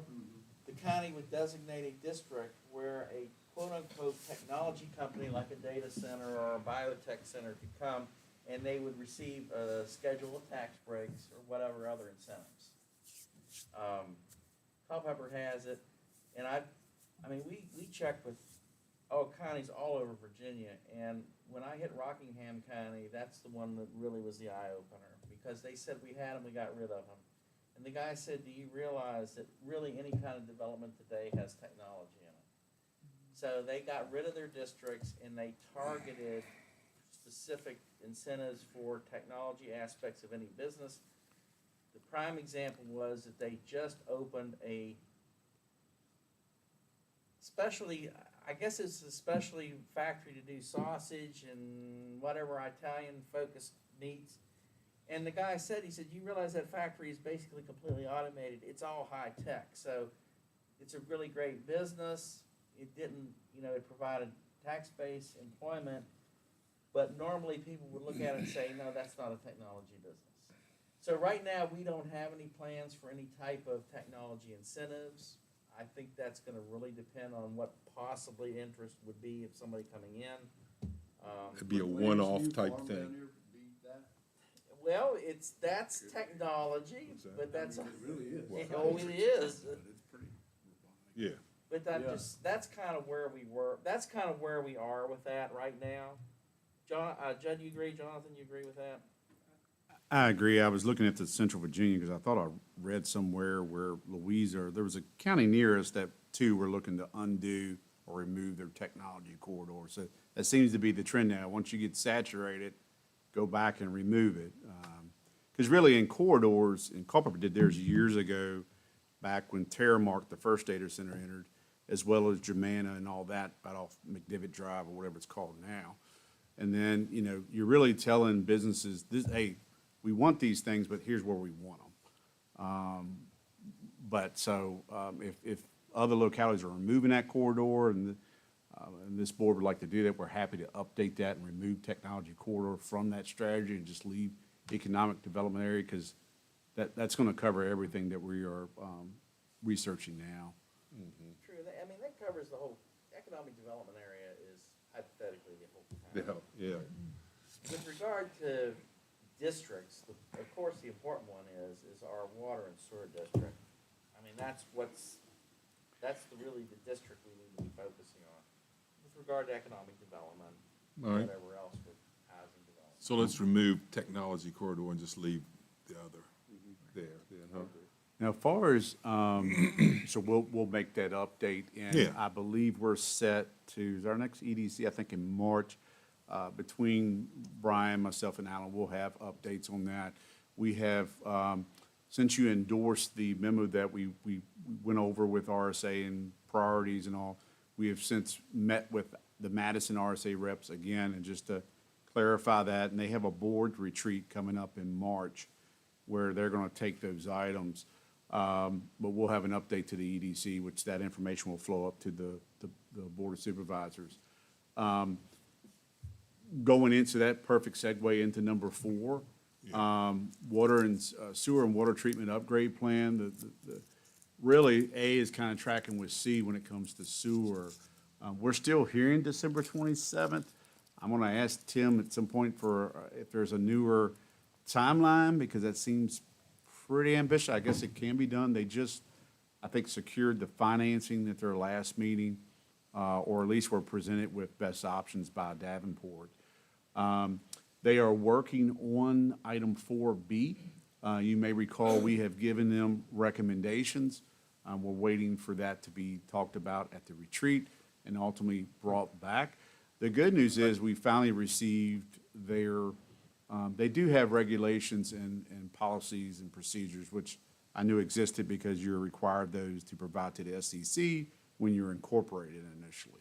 So we have those. They have some service connection language in there. I think it just needs to be modified. Yeah. And that's what they're supposed to be focused on, along with your service area map. We've kind of condensed that some. Alan gave some options, if you may recall. It had like a secondary area in there, in which, I mean, it went way out there in Oak Park and back around. I do think that if later on, if they look to expand that plant to 240,000, the current funding is for a 160,000 gallon plant. They have a permit that would allow them to go to 240. They would just have to do something additional. Maybe at that time you want to expand your area, but I would not encourage it now. I think focus on what your comprehensive plan has and what the board has said, Route 29. Yeah, I think B needs to be separated. The service connection policy, that, I think our service area policy, the service area needs to be defined as quick as we can. You really need to have that, my opinion. The area. The area. And Right. the service connection is just a quick play on words. Like they have that, most localities say, all right, where do we want to serve beyond our main lines? Who That's can right. connect, whether you're a failing system or a new customer? And they set a distance, whether you're 250 feet from that main or 300 feet from that main. That's who can connect. You're not privy to it if you're beyond that area. You can apply and be heard and a lot of times they have what they call outside environs. I mean, if you're outside of that area, if they have enough capacity and the board agrees, if they have a policy, your tap fees, one, you would pay for that extension, your tap fees would be much higher and your rates would be much higher because you're outside of that service area. But right now, we're focused on the primary area. As I mentioned to our two reps, I think they're thinking of where the lines exist now. I'm not only thinking of that, I'm thinking, where would you want to see the lines beyond that? And that would be on down south on 29. Yeah, if you want to go as far as, say like Duckwright going north, and you want to go, maybe it's Sheets, or maybe you want to go further, maybe you want to go to the Lace Factory, Seville Road. So I've asked them to define it on a legend. I mean, legends are great, right? You just color code them and call them whatever. So you can say existing service area, but, future or county-approved or comprehensive plan service area. So they know there's growth. The developer should pay for it, right? But that is what the board is saying, hey, we like this area, whether you build out in the future or not. So I think those two go hand in hand, Mr. Chair, but you do need that. Connection in the service area, you think don't need to be segregated then? They need. I think because by keeping them together, in my opinion, I Yeah. work for you all. Yeah. You're encouraging them to get them both done. Okay. And when I spoke to them, I said, if you're doing any of these priorities, make that priority one and get that done. Because we really need that now with the considered growth that's on Fishback. We don't know what that's gonna look like yet, or anything new that comes down. That's really where it all starts. And it should align with your comprehensive plan. Yeah. On the 4A, the water treatment upgrade plan, I'll get with Tim on that. I don't know how quickly they're looking to move. I mean, we have capacity there now. The congressional, I think it's CFS, I can't remember what the acronym stands for, but every year there's congressional funding grant periods. We are in that now. Congressman had reached out, or his aides had reached out. So I have talked to RSA, and unless the board says don't do it, I'm going to apply for congressional funding for 2 water projects, which is on their priority list. The water line replacement on Thrift Road, which is very important because that provides water to everybody. Got that down as a D, actually. As what do you do, as D? Oh, for adding goals and priorities? From water treatment plant, I just making notes. Okay. My D. And then the second one would be a water line extension, at a minimum, get it down from Waverly to the firehouse.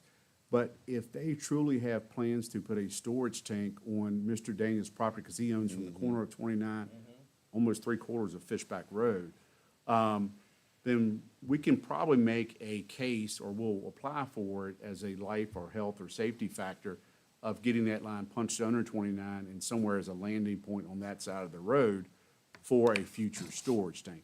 If that tank is not part of the equation, then we would just say, hey, that project will be from Waverly to the firehouse. So those are things we're doing. I don't know if you want to call that water treatment upgrade plan. When I read water treatment upgrade plan, to me, that's defining their facility. But we That's what I certainly, was thinking, and that's why I made that deal. yeah, so we, That was two different things to me. they are. So if you want to call it public utilities, infrastructure or capital improvements, certainly, 4D would make sense. But I need to talk to them about 4A on the water side, because sewer, we know, sewer is really tracking with 4C.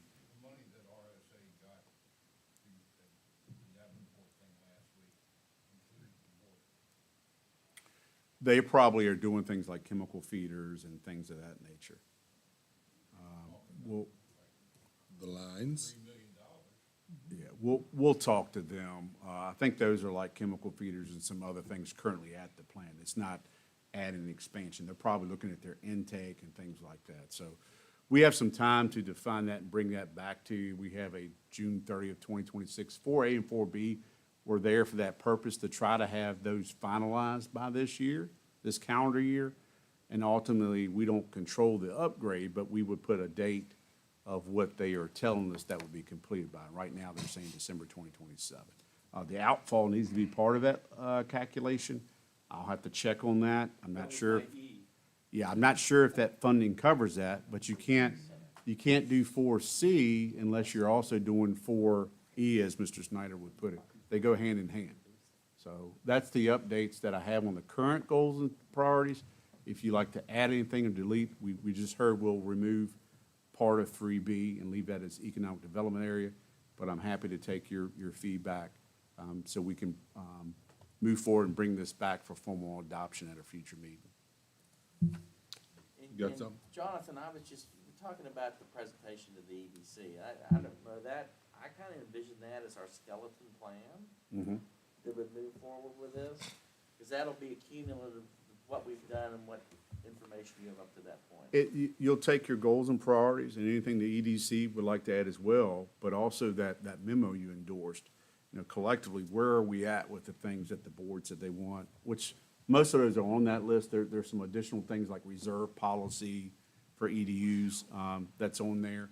I have reached out, Mr. Snyder, it was a little later than you had requested, but I have reached out. I'm trying to get the EDU equivalents for like a middle school, high school, so we can evaluate our current EDUs and if the board wishes to sell some back.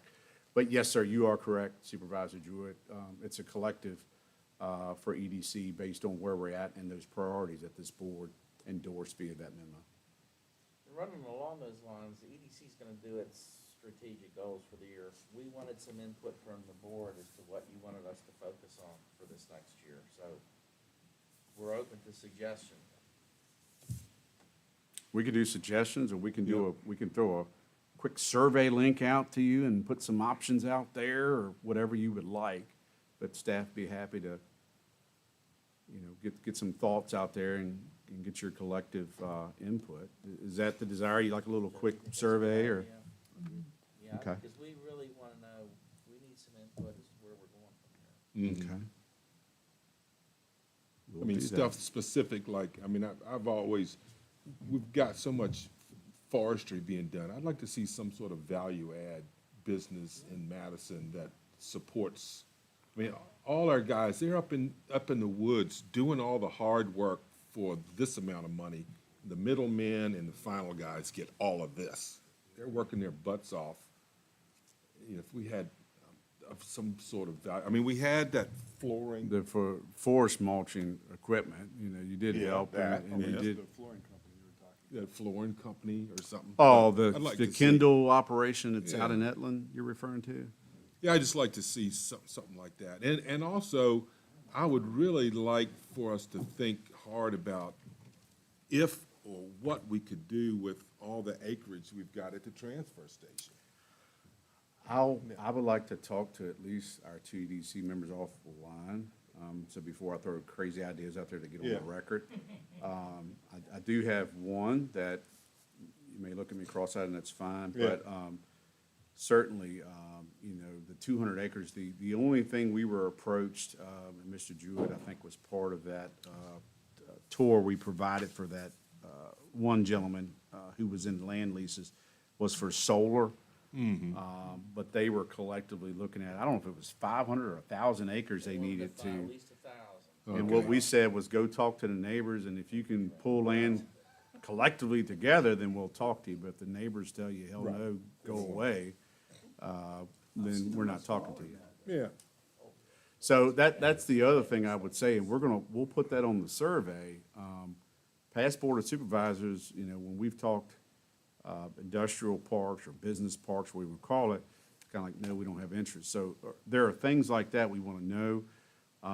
Certainly those grants that are available through Go Virginia or CFPED, most of those are based on majority-owned public land. So like when you think of where, is that Injink, I think they call it, Injink, and Albemarle, you know, Albemarle County purchased an additional like 400 acres. I think they call it Rivanna Station.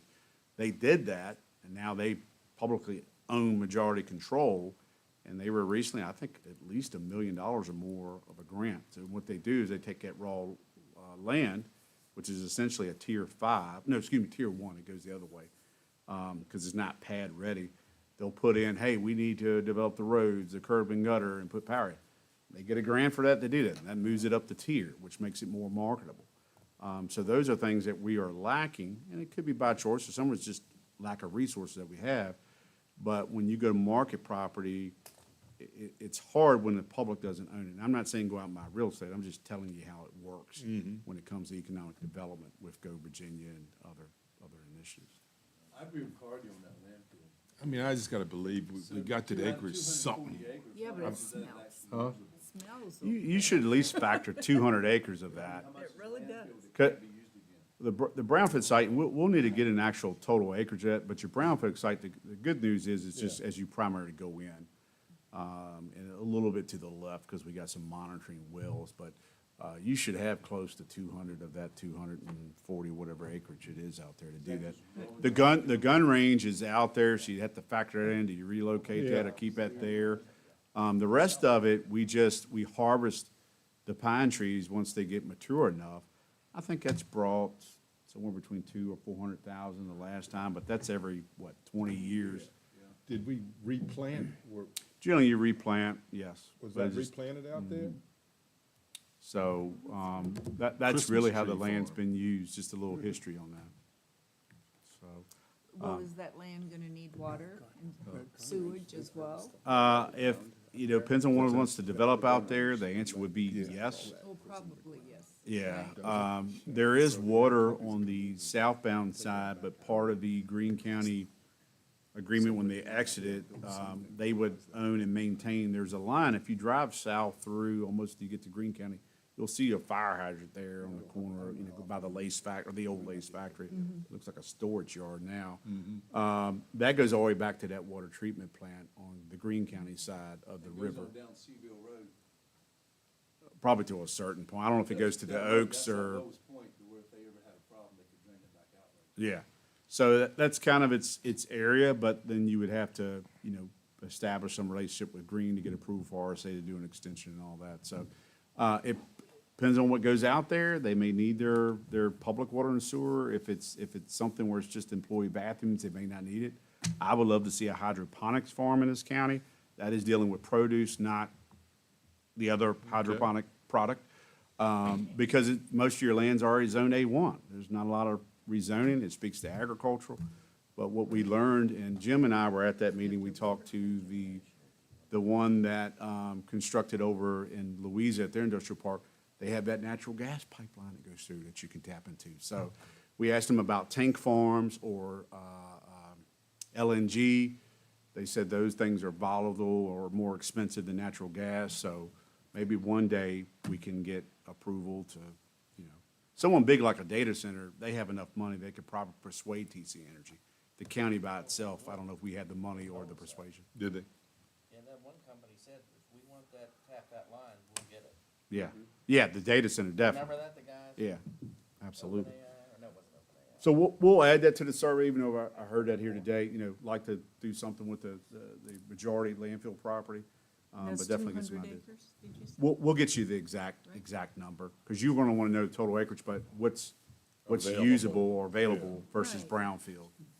And I just, we just keep going over this sewage treatment and the water situation that we have in this county, and December 2027 seems like a really long time away. And I don't know if there's any ways to speed that up or make it different. I don't know. Yeah, so there's a lot of infrastructure there, so they've got, buildings, and so they have stuff to do on site.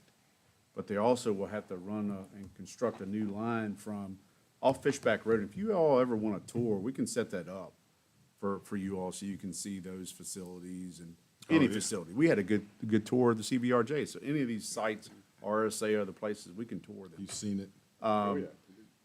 So, they have to construct that line. I haven't ran my tripometer in my car, but it's probably a couple miles from the plant site off Fishback Road to get to the Robinson River. That's where the outfall has to go. It takes a little time with construction, because you have to factor in material availability, deploying the contractors there, any weather. You know what I'm talking about, sir. You've done a lot of that work. So it does sound far away, but we're sitting right now at almost, you might as well say, March 2026. It takes a little bit to construct all that infrastructure. I understand that, but, Easement acquisitions is part of that for the outfall. yeah. No, sir.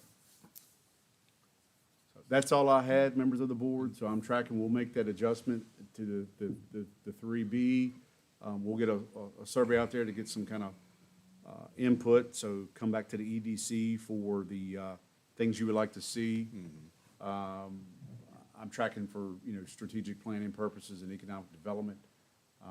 Anything else? So we're, Put something on there for water or not? We just leave water under a treatment plant? So there's two, so I hate to answer a question, and I'll smack myself later for you on that. But there's water treatment, and then there's actual project upgrades. So I'm hearing you think maybe you're talking more about CIP projects. Yeah. So we may want to do a 4D that just says utility CIP projects or something to that effect. Which understood, we know will mean RSA, not our own other needs. I've got two other initiatives. I don't know whether they are appropriate to place in here. But Yeah. There's two things I'd like for us Thank to you for capturing. investigate, and I mean seriously. One is our grant writing system in this county, or lack of it. Evaluating what's potentially out there for us to get. How can we get it effectively? Does that warrant us hiring a grant writer? I mean, I can see all kinds of potholes with that right now, but I think we probably are leaving too much money out there. You think maybe, Mr. Jewett, add a item number 5 and call it grant writer evaluation, or grant writer / programs evaluation? Yeah, I think that's good, yeah. Okay, No, I'm good with that. Yeah. Yep. okay. I Well, think it ought to be looked into anyway. yeah, because traditionally, right now, just for background purposes, department-specific, usually the department head or someone that department head assigns will write grants. Probably the most grants that are written year over year or reapplied is the sheriff's office. So like your SRO, where tomorrow, there's one of those Yeah. big fake checks. I mean, it's real money coming, but not that. For a command post, we got a $450,000 for that. Mobile command center. So there are things that get applied for, even on EMS side. It all depends on how they evaluate these things. They look at the fiscal stress of the county. So when we apply for ambulances and different things, and the argument I would make is, yes, I feel like counties that are really, rural and very impoverished levels, yes, help them, but don't penalize the counties who are fiscally responsible. Because if you look at our fund balance, yeah, it looks like, oh, we're just swimming in the money. But if you look at our reserve policies, our stabilization policies and all that, there's not a lot left. You look at our land use policies, which I know people can say is our choice, as well as the land that's in the park, which we get PILT. I don't think it's fair evaluation, but we do get something annually for the 30-plus thousand acres in a park. So there's a lot of factors in there that I feel like they should look at. I know it's not a one-size-fit-all, but that's generally why some of these grants we do not get, because they'll look at HMI, household median income, or they'll look at your fiscal stress. And we rank pretty good because you're responsible, but they don't look at those policies and why we are, have that money set aside. But we will do that, sir. What I had mentioned to Mr. Jewett, and look, this is just off the cuff, we'll bring it back as a formal thing. If if it turns out you wanted to staff that, I don't know how many hours a person would spend towards that. I'm all about being lean, and if there's multiple disciplines you can put in a position, I would probably recommend putting that person staffed in Economic Development's office up with Tracy. She's a party of one right now, and I'm at some of the meetings she's at. I don't know how she gets around to do all those things. The guest speaker we're going to hear from coming up, we should ask how many they have in that office to see if that generates success, because that's part of it too. But we'll explore that. I'm just letting you know there may be opportunities there to add to our depth in a department, but gain that efficiency as well as any other things related to economic development. So we have that as item 5. So, The next thing I'm interested in, is we've just talked about this. What can we do as far as putting a process in place? And actually, we run this through EDC because I'm VACO rep. Of trying to get some ideas about proposed legislation for us to put before our reps in the fall. I think you're right on. You might have been, was he eavesdropping on our Triple RC meeting yesterday? No, Planning District 9, Triple RC. We actually had that conversation yesterday. Fauquier, I think, is the only one out of the 5 counties that make up PD9 that they were having this, I don't know if it was in the summer or whatever, but they were having like kind of this lunch session. And they would invite their legislators to that and discuss on those issues. The message yesterday was start early. And Chris Snyder, who's now the town manager, I've known him from years ago. He used to be a town council member for town of Culpeper. He's been he's going to get mad at me. I don't know what the official title. I'll say legislative aid at the state and federal level. He really knows his way around. And that was his message too, was, if you're waiting in January dropping a bill, good luck. There's just no way, because the legislators can't keep up. Even the legislators may not know that you're being summoned to 7 a.m. meetings the following morning until last minute. So start early. So that's what I think. I see 2 phases maybe, but tell me where I'm wrong. You may want to meet earlier as a board to identify what are concerns you, what are hangovers or carryovers from last year or new initiatives, so we know what Madison would like to see. And then certainly we can do as a regional effort to pull together and try to get some of these issues addressed. But start early was the theme, over and over again. Start early, start in the summer. Don't wait till fall. yeah, or they were talking December. about August, I think, somebody. I'd say even in June, or at least starting as the BOS priorities. Yeah.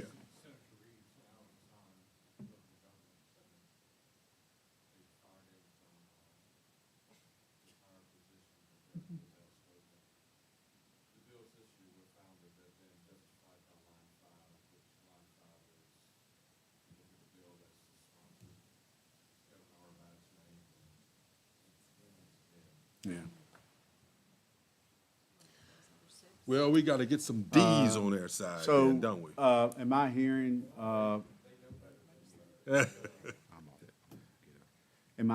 members of the board, that we want to add a number 6 and call it, we want to call it legislative, planning? Because that's essentially what you'll be doing, is planning your legislative initiatives. And then, I like the inviting your legislators type of thing. That way you get them here and it's not during the busy General Assembly session.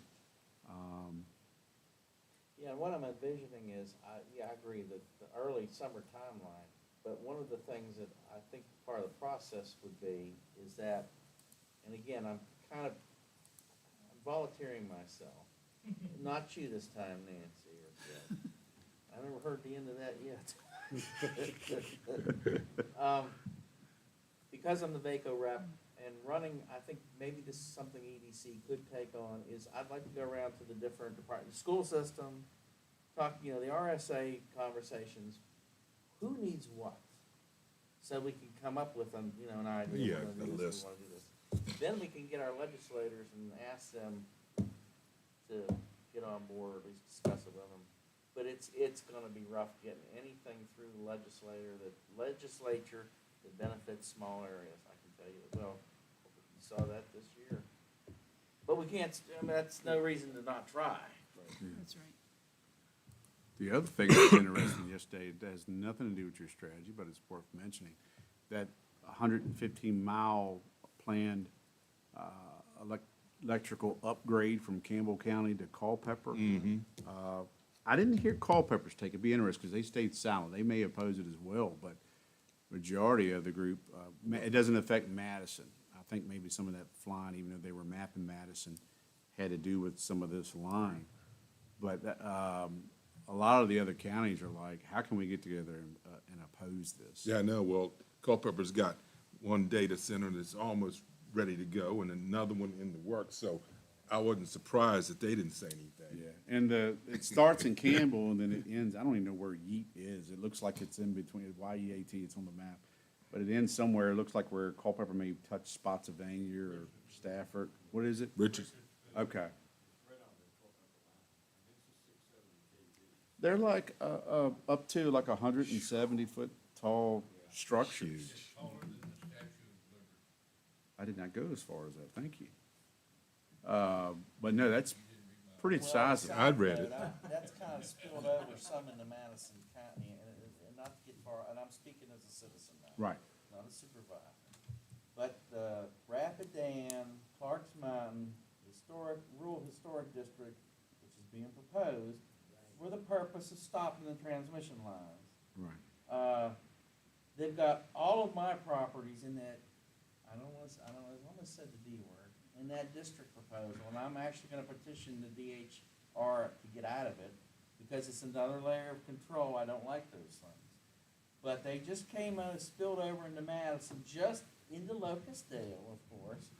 But their long-term goal is to really stop any transmission line going north-south or east-west. Yeah. Okay, not that I want a transmission line, but I do not want another layer of somebody looking over my shoulder while I'm doing my land. Right. And That's citizen Jim talking. but that's something we can look, I mean, I don't know if that qualifies under number 6, but it's certainly Madison related, not just because it's your property, but that's part of the county. Now, I don't have that map on the screen of that infrastructure, but it carries further, I guess you would say east part of Orange, so it's not on this side of Orange, which the only Dominion presence we have right now, it does feed power to Woodbury. Everything else is REC, but even though that part has Dominion, that is not part of this new route. So just, I'll weave all that together to say the regional commission, I see more aligned. I don't know how other PDs are, if they infight, but this seems like there's a lot, even though those, you know, Fauquier's a big county, Culper's a big county. Seems like, you know, they may be either reaching points of saturation, they're looking more at conservation now. So I think there's some great opportunities there with number 6. And I can't help but think that there's somewhere in some plan to pull off of that new 765 line to come down through Madison, eventually tap into Pratt's, or somewhere off of the Orange line, somewhere into Pratt's. Right. They've gotta have a plan somewhere for that. Right. Somebody does. well, we've got the corridor defined, so hopefully that will help. Unless the General Assembly gives it all to the SEC and All right. bypasses landowners. Huh? Here comes Dan, who has the money? Dove, you were quail Okay. hunting or dove hunting? The only other thing I was, so Arab CIP plan, do we update that every year? Should that be on there always to? CIP, I mean, if you want that as strategic goal, I mean, we're gonna do that Anyway. annually anyway. Yeah, okay. We're I required just want to make to sure it do doesn't get that. overlooked. All right. Yeah, so and what we do, now, if you want to define it further, and this goes well back beyond many predecessors before me, it's always been a 5-year outlook. Right. If you want to take your CIP outlooks out to 20 or 30 years, I don't, certainly we can do that. But what you also do through your budget, you focus on that first fiscal year of that 5-year plan. that's right. So when we get to That's that fine. point, I'll just show my hand today. When we get to that point, we're following, and we'll get to this, I think, next week fully with the CIP. Yeah. We're going to follow what the school said as well. You already had some debt funding you initiated last fall or summer or somewhere around there. Nobody's moved out there for 20 minutes. The lights just went out. But, so we'll keep that the same. So what was in your debt funding projects for FY '27 and I think FY '28 or whatever, it'll stay there. We're not proposing anything new. You might see things in those out years, but you have time to make decisions on, do you want to do that? Do you want to fund it? Whatever. So, but if Which you is- want that in there, Cardy, we can put that in priorities, but we'll naturally do that Okay. as Now, part of there's- the budget. Yep, that's fine. Let's just keep it at the budget level. So with the debt, then we're ready to roll in. That's a good segue into the debt Just financing before she leaves update. that screen, have we Uh-huh. captured everything that you would like for your goals and priorities? At this point, yeah. Okay, all right. Ms. Lauren? Keep your thinking hat on though, in case you. All right, Right. So my goal for putting this together was really just to give you an update, especially for the new Board of Supervisor members, on where we are as far as our debt financing. And when we get into capital in future budget meetings and we talk more about fund balance, we can then talk more about future needs for additional debt we might want to take on. But right now, it's really just where are we today with our debt financing. So I put this together. The first slide I have here is just the background and what we currently have as a county.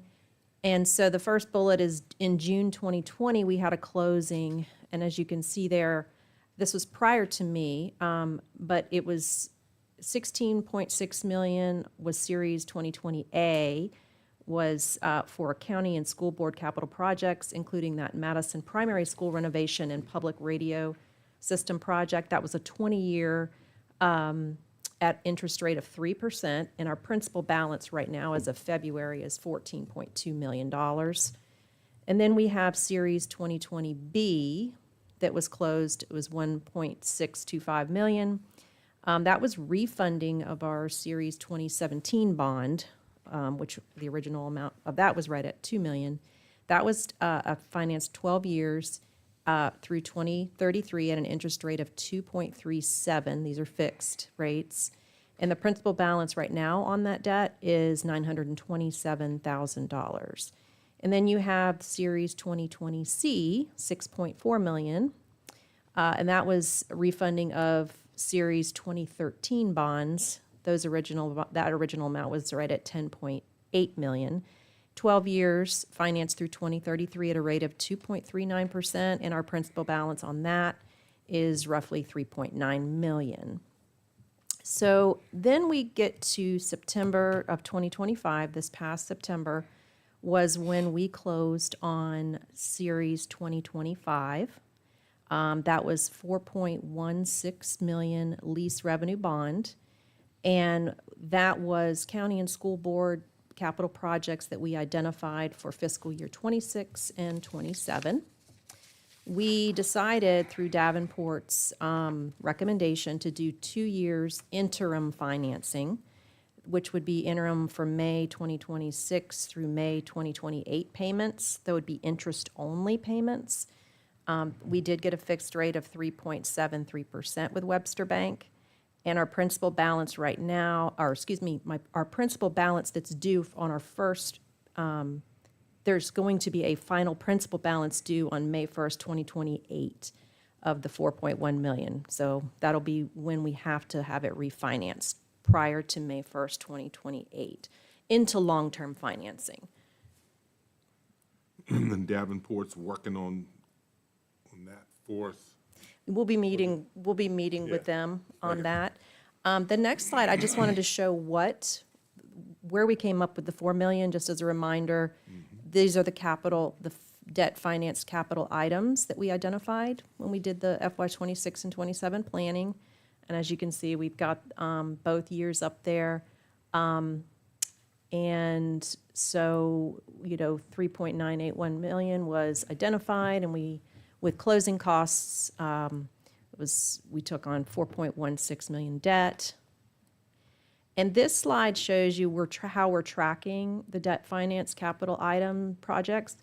We're tracking it in Smartsheet, and this kind of just gives you an idea of the expenses that have been paid out so far. And looks like we've paid out I don't have my glasses, but it's almost $1.4 million in expenses. And then the biggest item is the schools. They've had their Waverly Yao, what is it called? Air handler, HVAC unit paid out.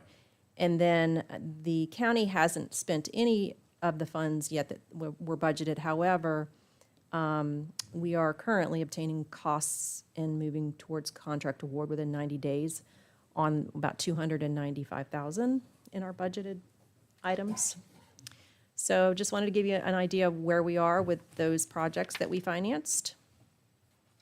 Now, just if I may interject Sure. real quick, so I don't look like I fibbed to you. Next week, when I spoke of no new project on CIP, I was pertaining to facilities only. When we get into other department presentations, they may have things like fleet vehicles. They may be something new, but we'll balance all that out. But just to let you know, my comments and what Jennifer's showing you is focusing more on a facility-related CIP. Sorry, Jennifer. No, not absolutely. And we have copies. I'm getting the schools to send me copies of all contracts and invoices related and checks paid related to any of these debt finance items. So I have all that on file. This is, as you know, we invested the proceeds from the debt financing after our closing costs. We deposited the money into SNAP account, which is, if I can remember my notes on the SNAP. Excuse me one second, let me. I wrote down notes so that I could explain a little bit more about the SNAP. Well, maybe that didn't come out in this, but SNAP, there is a website, and you know what it is? I need to go to my PowerPoint that's actually in OneDrive, because that was where the updated slide is. So give me one second. There we go.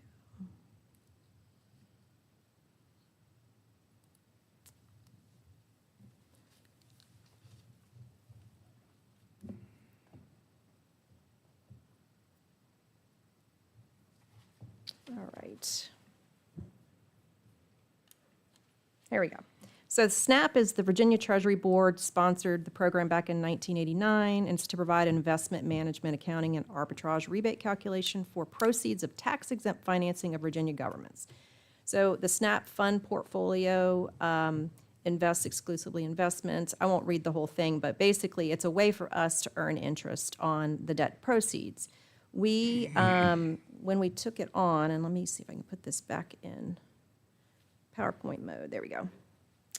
The initial proceeds from the debt financing, as I mentioned, into SNAP were $4,035,231. We've already earned $50,225 in interest in the SNAP account on these funds since September, the 1st of September of 2025. Our first interest-only payment is due to Webster Bank May 1st of this year in the amount of $98,704. And the interest we're earning in the SNAP account will easily cover this payment. Our current rate yield is 3.85% as of February 20th on that SNAP account. So that's great news. Our interest-only payments, as Davenport predicted, in investing it into the SNAP account, are covering these interest-only payments, the interest we're making. So any questions on the SNAP account and how that works with the debt proceeds? All right, and then just a quick snapshot of, this is our Webster Bank payment schedule on the bond, 25 bond. I won't read the whole slide, but it basically says that, will be expended within 3 years from the closing date. was the obligation. And then on May 1st of 2028, that principal payment, 4.16, comes due, along with that interest payment, so we'll have to refinance. Davenport put this together, and they just put this together for you guys to take a peek at. In September, as you know, as we talked about, we secured the financing. They analyzed the impact of the interim financing and the future permanent financing using some assumptions. Right now, we're at a fixed rate of 3.73. And they're using an assumption that we will have, when we refinance, 4% interest rate for starting in FY 28, 29 timeframe, long-term financing with a 7-year repayment term of full principal and interest. I remember during their initial presentation, they said we could go out to like 15 years, 13 to 15 years, I believe. But this model that I'm getting ready to show you just shows you if we refinance at 7 years. And the debt service impact, this slide is just showing you what that looks like. As you can see in 2029, how that permanent financing kicks in of that additional 693,096. In 2028, though, excuse me, we don't know for sure if it's 4% though, right? It could be- No, they just, Were they being conservative, maybe, hopefully? We don't know. I don't know. Okay. But they're usually pretty conservative with their figures. But their prediction was 4%. Okay. And then just wanted to note that the 2-penny real estate tax increase that the board voted on in '26 is enough to service all of the debt as long as we set aside and earmark the total additional revenues from this tax increase each fiscal year. So I did want to make note of that in the slide, which basically just means that when the board adopted the 2-penny increase, that equated to $560,000 in revenues. And that was what was modeled by Davenport for whether or not the debt could be serviced. And as you can see here, capital reserve fund balance, column H, and then also the column next to it, the surplus deficit, there are certain years where it's in the negative a little bit, but at the end of the day, in 2036, it's the 2-penny increase covers it.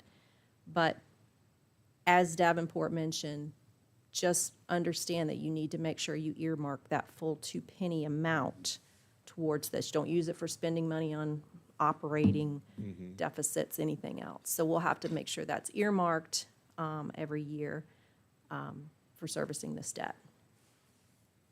So you're gonna, later on, we will see that identified. Yes. And then this is just some debt ratios that they wanted to show you. Our county policy on our tax-supported debt versus assessed value is less than 3%. And they also had a good source for us. They did this when they met with us in January of '25.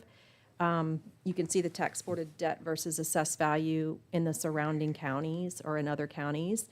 And Madison at fiscal year '25 was 1.02%. And the peer group median was 1.03. So you can kind of see where we fall. And then our current policy is the 3%, so we're well beneath that.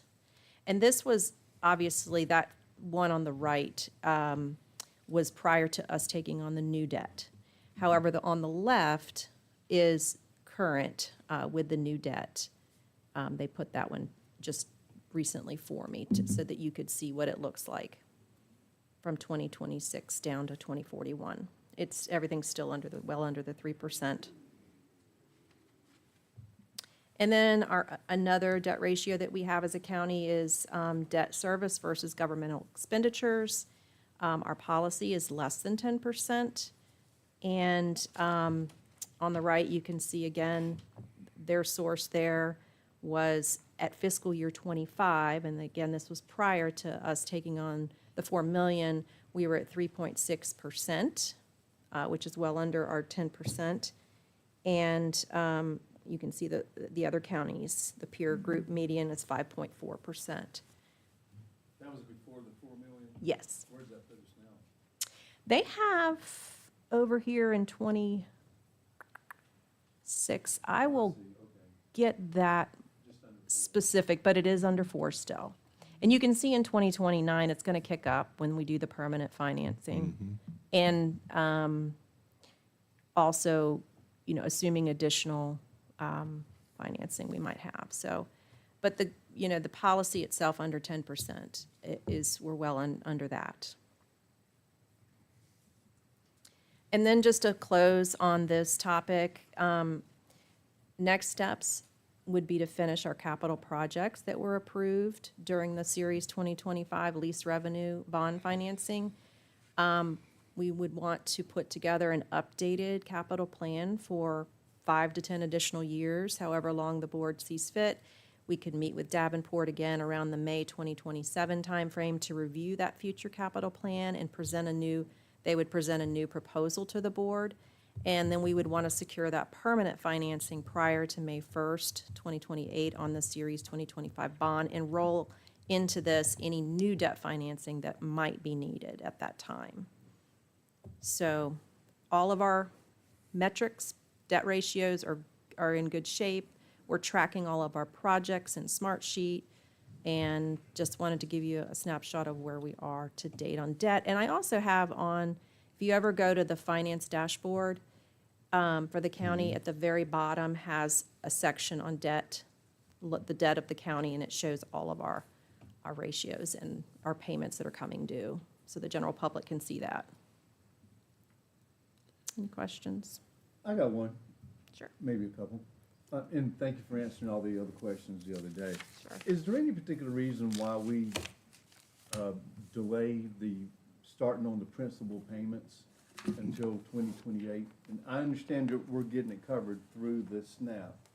Any particular reason why we wait 3 years before we do? Because I'm looking at the 2028 series bond that was 16.6, and here it is 5 years later, and we've only paid it down $2 million. Is there any what's the logic behind just doing interest? Because when I do loans on myself, I don't just do interest, so I guess there's a particular reason. That's a part of the short-term financing kind of option. Is traditionally the short-term financing is more in that interest only, so that you can it's just a way to bridge a gap and allow you to pay smaller interest payments, cash flow. We can earn more interest. And the goal all along was to be able to take that $4 million, invest it, and generate enough interest, as much interest as we could up front, to offset the payments. And then, so that's just the strategy that was taken.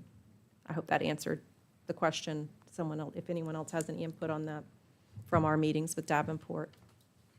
Yeah, I would say it was mainly for cash flow. Yeah, because we were wanting to make sure, especially early on, that burden on the debt financing payments was lower, was another reason. We didn't want a huge increase in our debt finance payments annually in the beginning, early on. Which could lead to more tax increase in a specific year.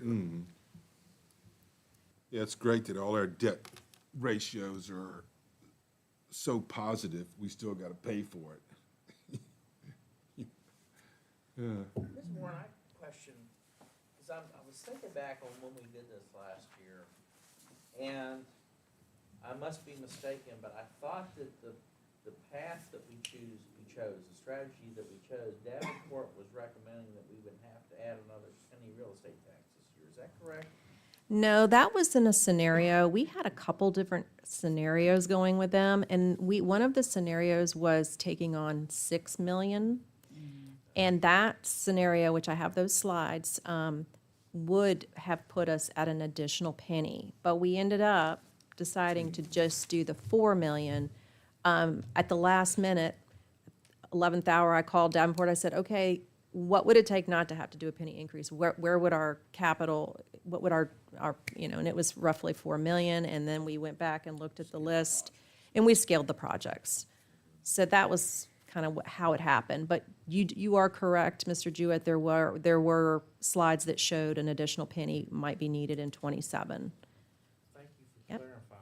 Yes, and I have those slides from them. If you ever want to see that slide deck, I'd be happy to share it with the new Board of Supervisors as well. It was Davenport's initial presentation on scenarios that we should consider as a county for debt financing.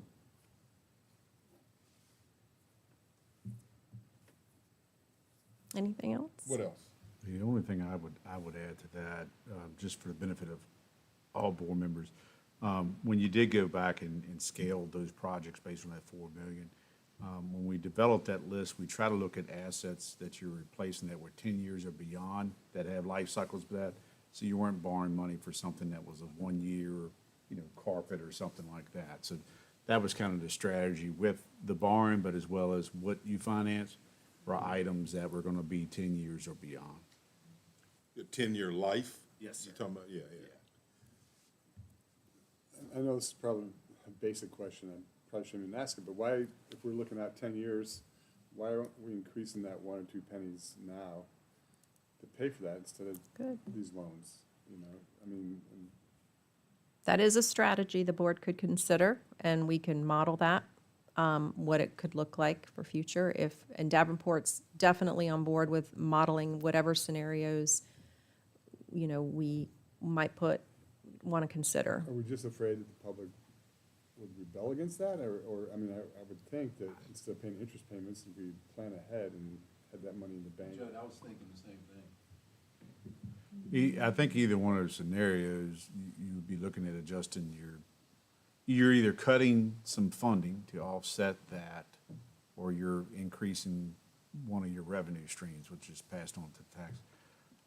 So definitely either strategy you'd like to use.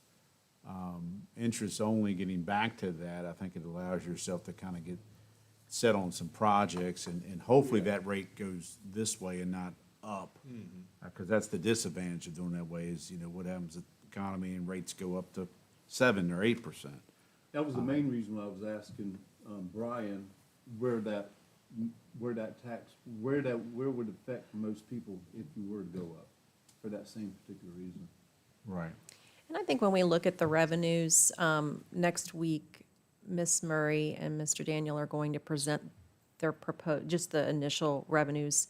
And I've asked them to put in the slides for you, what would it generate, additional penny, additional 10 cents on personal property, what would that generate extra in revenue? And what other revenue items could we consider? So we can talk more about that next week, but I do know that when we come forward with an administrative proposed budget to you, that we could model some scenarios of potential increases and what that would look like, how that would change the opening balance appropriation in fund balance. So, As I recall, to answer kind of your question, one of the reasons that we went this route was because of all the hullabaloo of reassessment. Right. And the political blowback we were getting.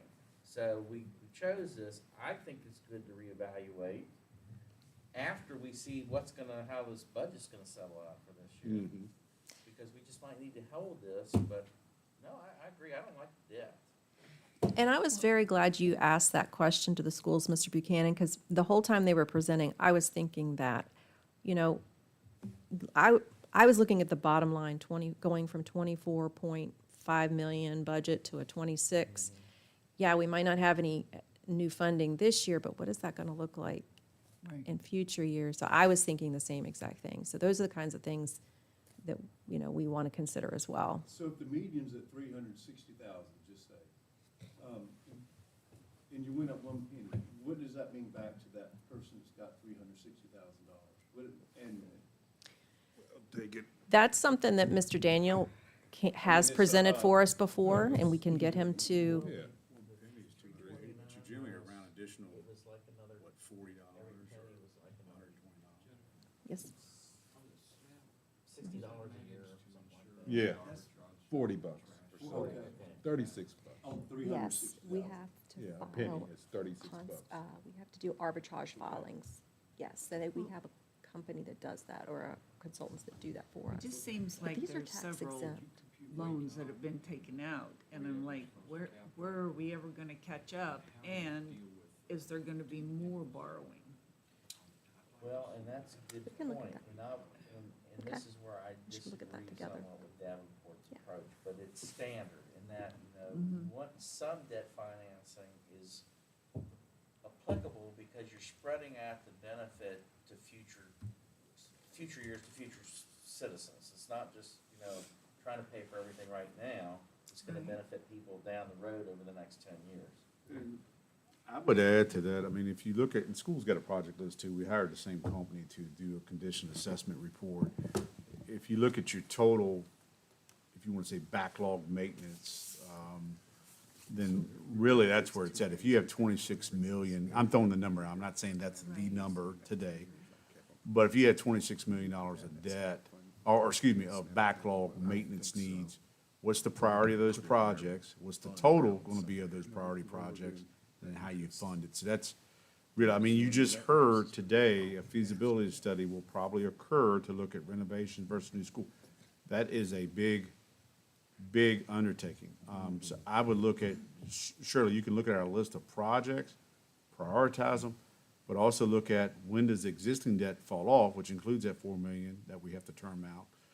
And then, kind of gauge that to that, what was it, a 3% level or 10% level of what debt load you can handle. Because anytime you're getting into tens of millions of dollar projects with the, not the economic development trade-off, like say a Culpeper has with a data center, it becomes pretty problematic for the rooftops in Madison County.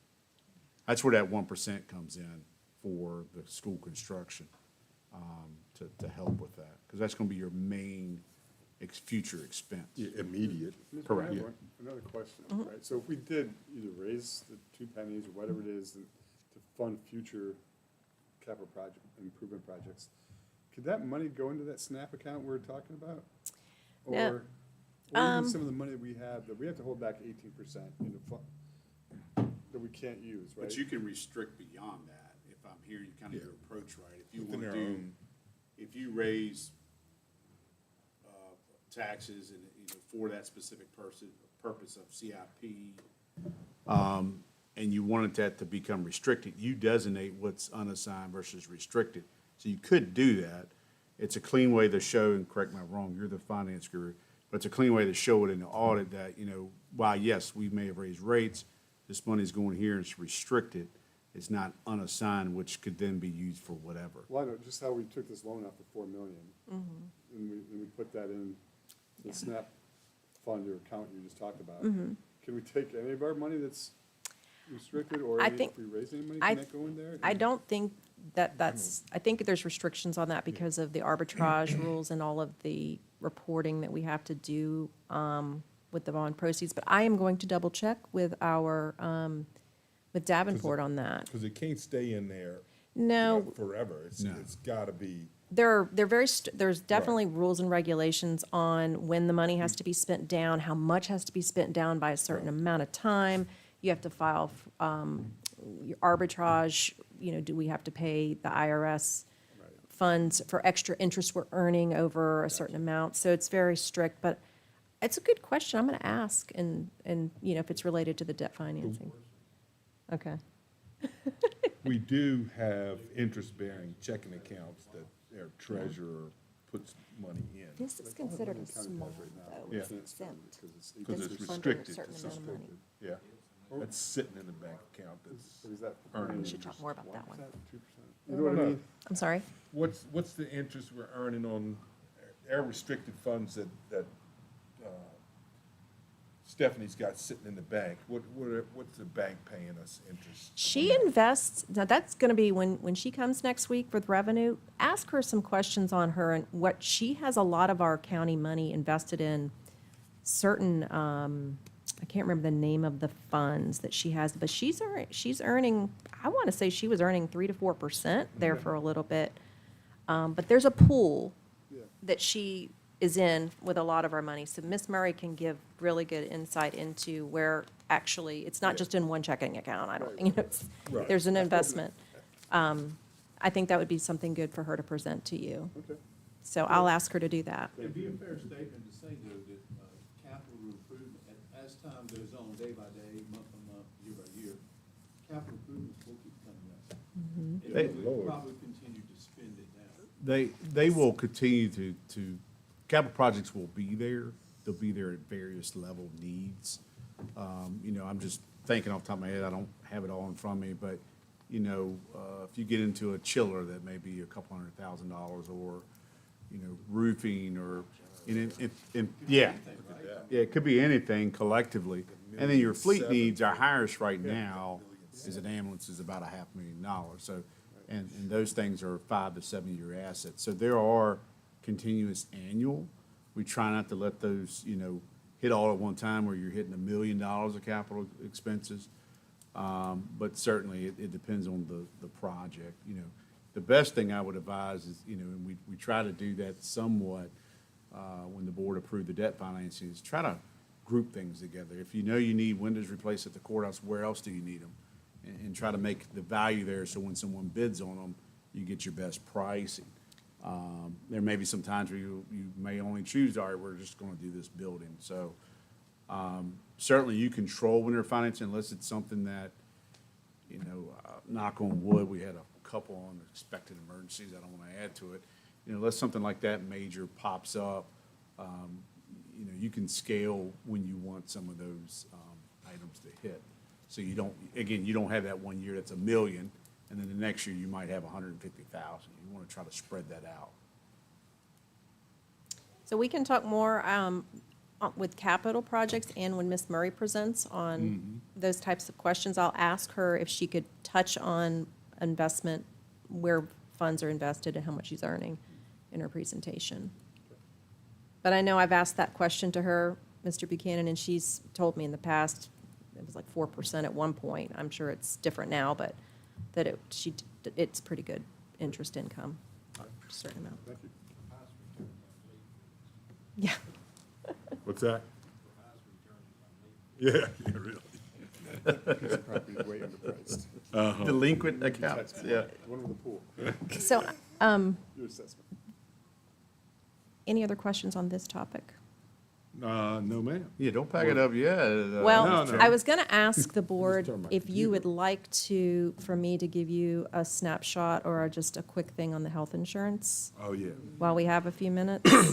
Certainly. I put together a spreadsheet that I wanted to show you real quick.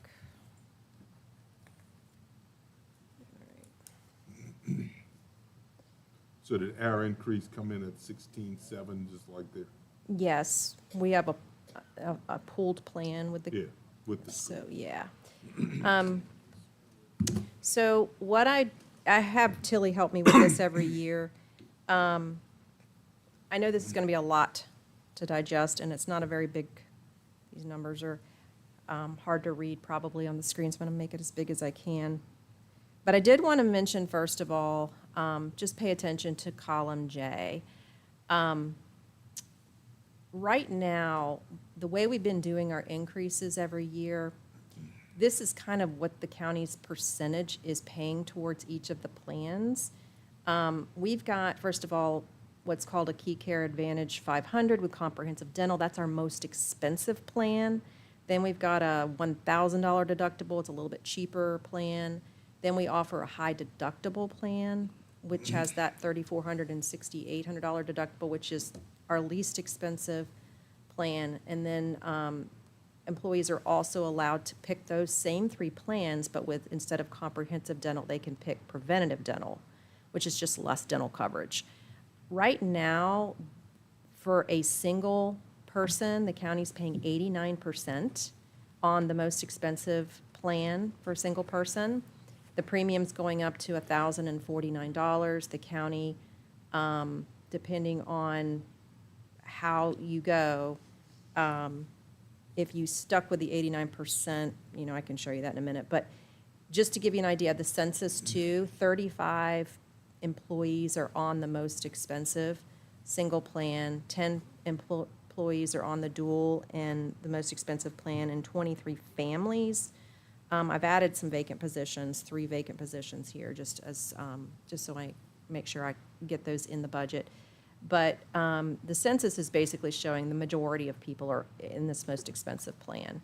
Then you've got, These are the new costs, not last. Yes, this is the new. As opposed to last year, you know, roughly, just to give you an idea, this is the new cost of that plan. The old is $899 for that plan, for that single. So it went up $100. $1,000 for one person. So, and then for that family, the current is $2,426 right now. It's going up to $2,832. Per month. Correct. So, what I wanted to mention to the board is, we did pull some data from surrounding counties. Tilly asked them, what are you guys paying on single only? What are you paying on dual and family towards the premiums? So she did get some good data back from, she's waiting on Culpeper, but Green, they have the same plans as us, this Key Advantage with comprehensive, high deductible, all of those, but they're paying, their new premiums are a lot less than ours. And it's obviously based on usage, you know, the pool. They look at the usage of the pool and they increase based on that. But Green right now is paying 90% for their employee only, towards employee only, 80% towards the dual, which I guess would be employee plus spouse, and family coverage they're paying 80% towards. And Louisa's 88, 80, and 67. Orange is 90, 80, 80. Rappahannock's 88, 74, 60. And we're kind of this 89, 71, 68 today. If we were to bear all of the increase, that our contribution would jump up to 91%, 75, and 72.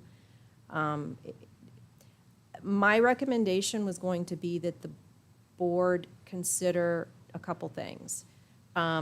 Standardizing the percentage that we pay towards each of the plans would be my first recommendation. And number two, recommend a tiering approach that the county pays a higher contribution percentage towards the less expensive plans. And then a lower percentage towards the more expensive plans to try to move some employees out of these high-end plans. I know that sounds cruel to some people, but there are a lot of young people that aren't users of the system, that they're just in the most expensive plan just because. But if they see on their paycheck, hey, I don't have to pay a dime if I'm in this high deductible plan, and it costs the county a lot less money, you could find more people will migrate out of that expensive tier into these high deductibles. I'm not saying a lot of people would, but some would. If they're gonna have their take-home pay is gonna be a little bit higher, or they're gonna have less of an increase, they might migrate. And I did look at some of the counties are doing that. Not all. Like Green, for example, they just do 90, 80, 80, all plans. It doesn't matter the cost of the plan. How many employees do we have, and how many employees does Green have? Is that why they're cheaper? Don't know. There must be their schools. It could be the number of employees, it could be how they're pooled, like we're pooled to schools, but it also could be based on history too. They look at the usage of how many dollars have been spent in claims and that whole actuarial data. But right now, we've got 100 employees, Maybe but like 107, maybe something like that. I think so. So, That are but participating or total? In the county, Total, but yeah. we pool together with schools, they almost have Oh, yeah. maybe about 330 employees. so that's gonna be my recommendation is to, we could model a standard like percentage, across the plans. And like, for example, the high deductible, right now, we're paying 100% of the employee. So if we continued that, You might want to point out, you do a good job tracking the census, so we know, Yeah, folks that are in that plan. so there's only a total of 6 people in the high deductible plan. Most people are up here.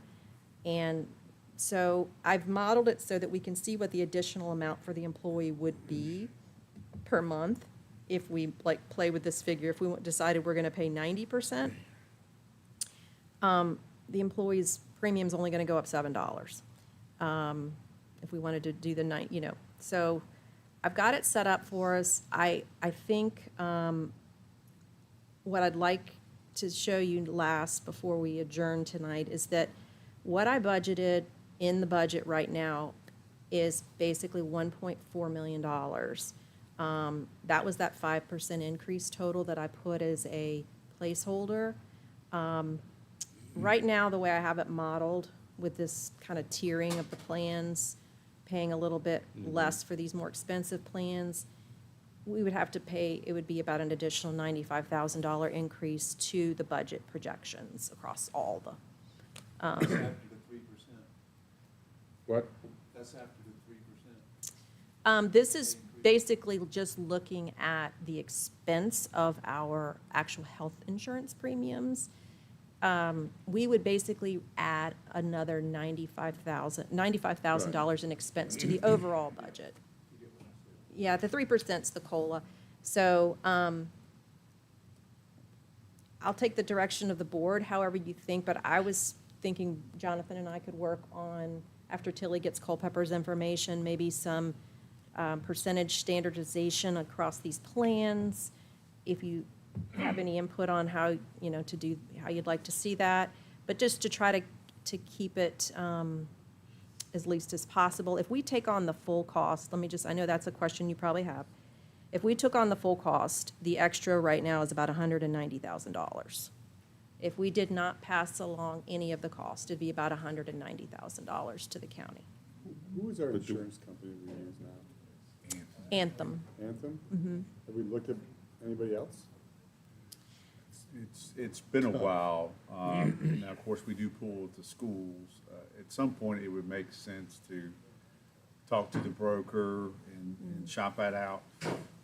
I don't know if Anthem has different divisions and they compete against one another. What I would say, being someone who's had that adverse effect at other local government employees, is just when you look at options, beware as well.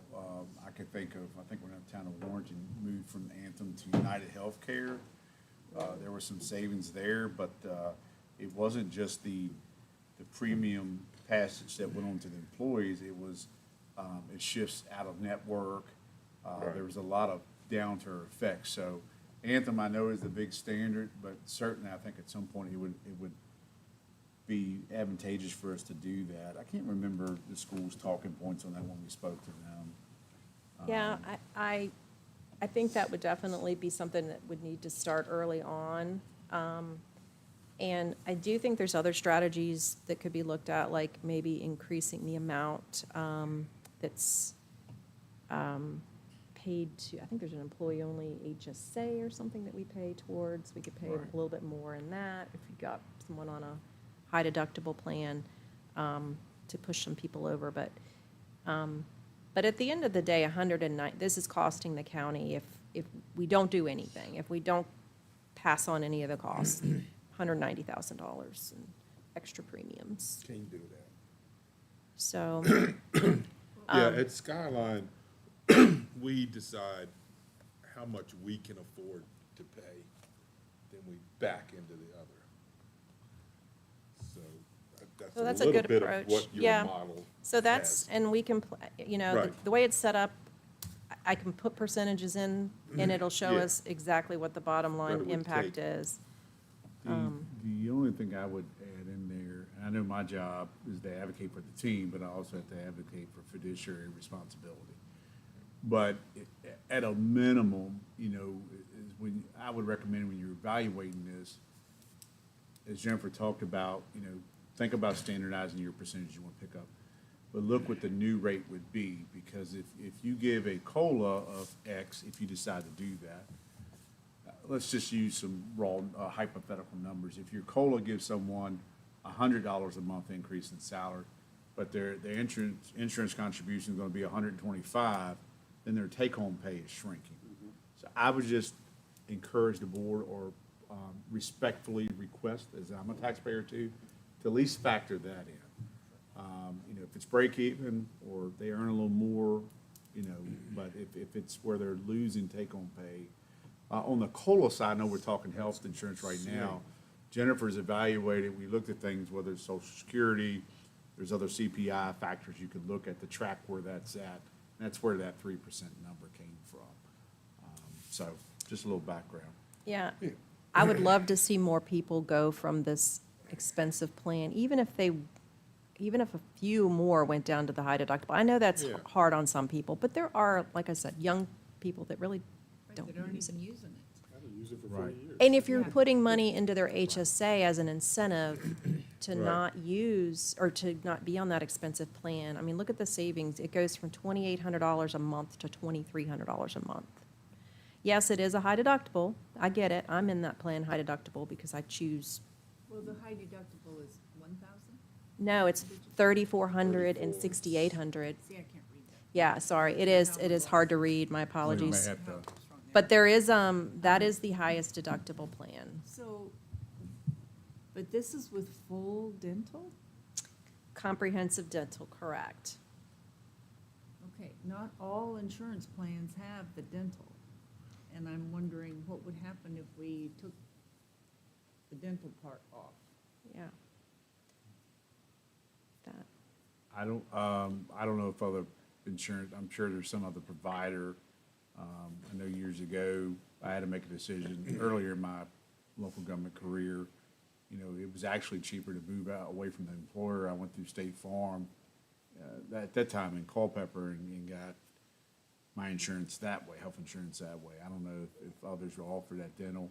There is different levels of dental, so there's preventative, you know, things like normal cleans, whatever. Then there's the fillings and the crowns and all that, that go with it. Certainly, as we explore options, we want that feedback, so if that's something you want us to consider, we'll factor that into our analysis. Definitely, again, it goes to, you know, what is that offset with paychecks? You know, not to go down and take home pay. We're not saying give them the world where they, you know, they're 5-10% increases, but definitely to try to avoid shrinking. Because benefits, and I'm glad we look at other localities, benefits is part of that overall compensation package.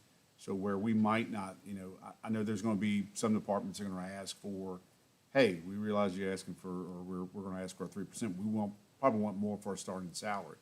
Well, if we can at least keep our benefits competitive, we might not be able to do the salary, but that might be the difference of them crossing over. And that's when you're evaluating those health plans, Jennifer has those other counties, you can kind of see what they're paying versus us. But is that apples to apples? Are they using Anthem as well? a lot of them are, believe it or not. I was shocked at that. Yeah. I think it's, like this, Green is using the same exact plans as we are. Very same exact plans. The network Yeah. works for this area. And I That's was what we shocked found. that they were Everybody got doing, kind of the UVA. they Yeah. don't tier theirs either. They don't pay more towards the high deductible. I was shocked at that. But, I mean, that's usually a strategy in the private sector is you want to get people out of those expensive plans if you can incentivize them to do it. But Culpeper, when I was there, they had a strategy of HSA. They're a bigger county and they have a higher level of commerce, even pre-data centers, they do. So I respect that. But they would contribute, I think it was like $2,500 to every, I think they're still doing that amount, every employee, which included schools as well, for HSA. So it would either, you could use that towards your deductible, so even if you were in the higher plan or the lower plan, and I don't have the data in front of me that shows if there's the positive effect to move people off plans. HSAs you can carry over versus FSAs. Right. So there's advantage to that. But even in those downturn years with the Great Recession, what was it, 07, 08, something like that, there was about 6 or 7 years period where there was like everything was frozen, positions, salaries. They offered that benefit, and it really helped families during that time. So I don't know if that's a strategy that could encourage folks to move off that plan, but there is an expense, and that's, I thank Mr. Yao for asking that question on our, because we do pull together with schools that want to know their total number. They're looking to absorb it all.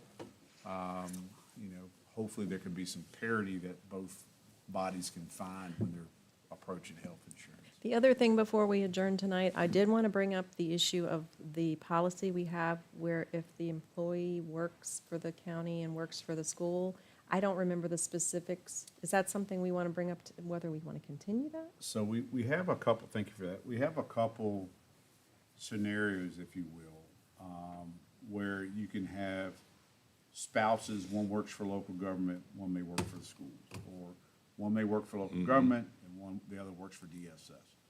So there's this I don't even want to call it a benefit. When I first heard of it, my head hurt. I was like, how does this work?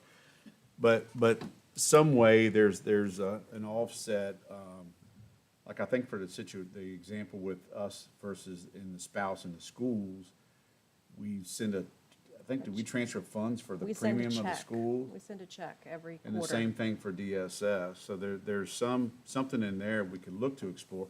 It's probably a half a dozen, I think at Yeah. most. But we're paying premiums What's to the picking up- schools Right. for when there's an employee of the county in the schools that are, If the spouse is working for the school and they're the ones that sign up, we end up The premium. Right. paying them. right.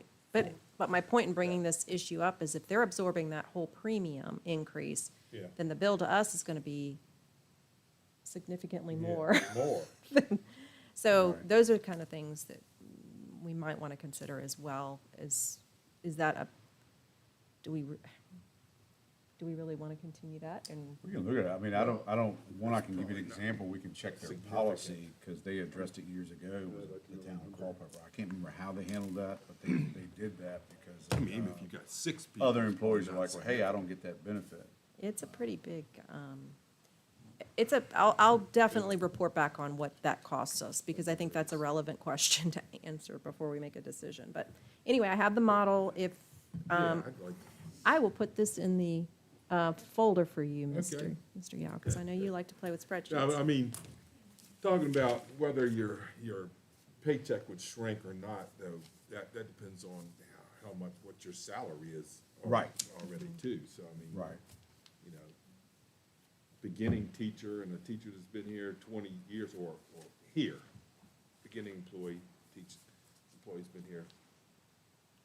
But my goal was the county employee, or the department heads or who are going to be presenting their budgets. Yeah. The placeholder that's in there is still that 3%, because that's what we 3 and built it 5. on. Excuse me, 5% for the health insurance and 3% for COLA. Right. So all of the budgets will increase some based on health insurance. But I want to put this together so you could make a decision on how much you want to see an increase, and we'll back into it. Whether it's 100,000, 50,000, 0, we have the data to put it My together. point again, I heard you just say salary, not to Yeah. belabor a point. Let's say someone makes currently 40,000 a Yeah. year. If their COLA doesn't offset their health insurance, they have to pay, say, another $1,000 a year out of pocket. They essentially gone down to $39,000. That's right, yeah. Any more So you questions end on up health insurance? Working, see, when I was in Virginia Beach and thinking about moving home and didn't have a job, but I wanted to come home, I found out that the schools paid bus drivers health insurance, 100%. It's like, okay, I'll go home and work for health insurance. It means that much to me to have insurance at that time. You know, so I mean, I think people don't take enough stock in total compensation package. No. I mentioned that to Ms. Warren earlier, when I worked for Culpeper County. He's retired now, with the county administrator, Frank Fazio. They had the e-payroll system a long time ahead of us. And he had them add that, so when you viewed your pay stub, it used to Oh, you be saw it? whatever. But he's like, Oh. no, I want to show what the county Yeah. pays as well. I think And that, it was very appreciative, because when you start looking at that, it's like, oh, I'm not costing them just 40,000, I'm costing them 65,000. Right. And I'm also putting 8% In every VRS paycheck or- towards your retirement. Right. and we do actually FICA. have, where you log in to look at your paychecks. Is that on there now? It's on, there's a way for us to put that information on that dashboard where they pull their paychecks down that tells them how much the county's paid towards. You might wanna look at doing Yeah. that, just to educate people. That's a good idea. So- And might help people from jumping, you know? Yeah. They might look at that and then ask whoever they might go to another county or wherever, Right. what is the total package? Yeah. I agree. I don't think people really understand what taxes are. So what is our, I guess, an hourly pay rate range in this county? Anywhere from $16 to, Probably your On lowest up. may be around 15. Yeah, we're talking full-time staff. Yeah. I'm gonna go with the 54,000 range. I can never understand why county employees could not participate in the state health plan. If you would pull all of them together, I would think you would be able to have a better deal, but I don't know. Or put them on the same plan as everybody else. like Congress should be. Yeah. Well, that would bankrupt everybody if we got their benefit. Yeah. That's why all of them live till they're 100, you know, they got that expensive health plan. Yeah, they stay around. 50,000 employees, a lot of time. $24 an hour. Yeah, Make but- money in the stock market, too. $50,000 employees, like 24 an hour, so, And that's probably close to our average, if I I had to mean, guess. I'm trying to think. There's a few that are falling that $15 to $20 an hour, but yeah. most of them are getting closer. Dispatch might be a little less, so you're anywhere from probably 48,000 and probably north. for them. I think they're like 42, 43. I'll just put 45,000, divided by 2080. And, yeah, I mean, of course, we don't have, we have any idea $21. what their deductions are, so, Right. you know, how many they're claiming, you know, exemptions, blah, blah, blah. Yeah. You know what really worries me about collective bargaining? It's gonna change the whole dynamic of the relationship. It's gonna be adversarial moving forward. It's not gonna be cooperative like it's been. It's gonna be adversarial. And, but that's the way it works. And to push that on public sector, there's, I've been giving this little speech, people in my house like, quit talking, you're Tired of political. listening to you. Like, I don't even care what you're talking about, Dad, we don't follow fiscal policy and politics. My wife said the other day, the State of the Union was my red carpet, my Oscars. Anyway, she did say that, but, I done got myself off topic here. The thing on that, the public sector versus Yeah. private sector. Right. Certainly, whether you're anti-union or not, I mean, the union you can look at, when they came in on private sector, think of Carnegie Steel and some of these places in the Industrial Revolution phase, where they were like, oh, okay, now I'm actually making money, I'm not in the red, but how can I also improve margins and make a cut? And they would, you know, either cut pay or keep pay the same, work them longer hours, or people dying, all that stuff, you know, coal mine. All that makes sense, because you're protecting life, safe health, but there was private sector. To do that to public sector, they're Right. not the same. We're not, I'm off we're myself. not generating revenue. We could talk more offline if No, you want to. Roosevelt was against public unions. He was the champion of the work. Yeah. Yep. Sorry about that. I feel better now. I got it off my chest. It's just not gonna be good. Oops, Anything else, Mr. Chairman, or we can? yeah, let's go. Okay, so any public comment? Is there any public comment? All right, hearing none, we will shut down public comment. We do not have a closed session, so I shall entertain a motion to adjourn. To adjourn, Mr. Chairman. I second it. And a second. Any further discussion? All in favor, say aye. Aye. Opposed, nay. All right, we are adjourned.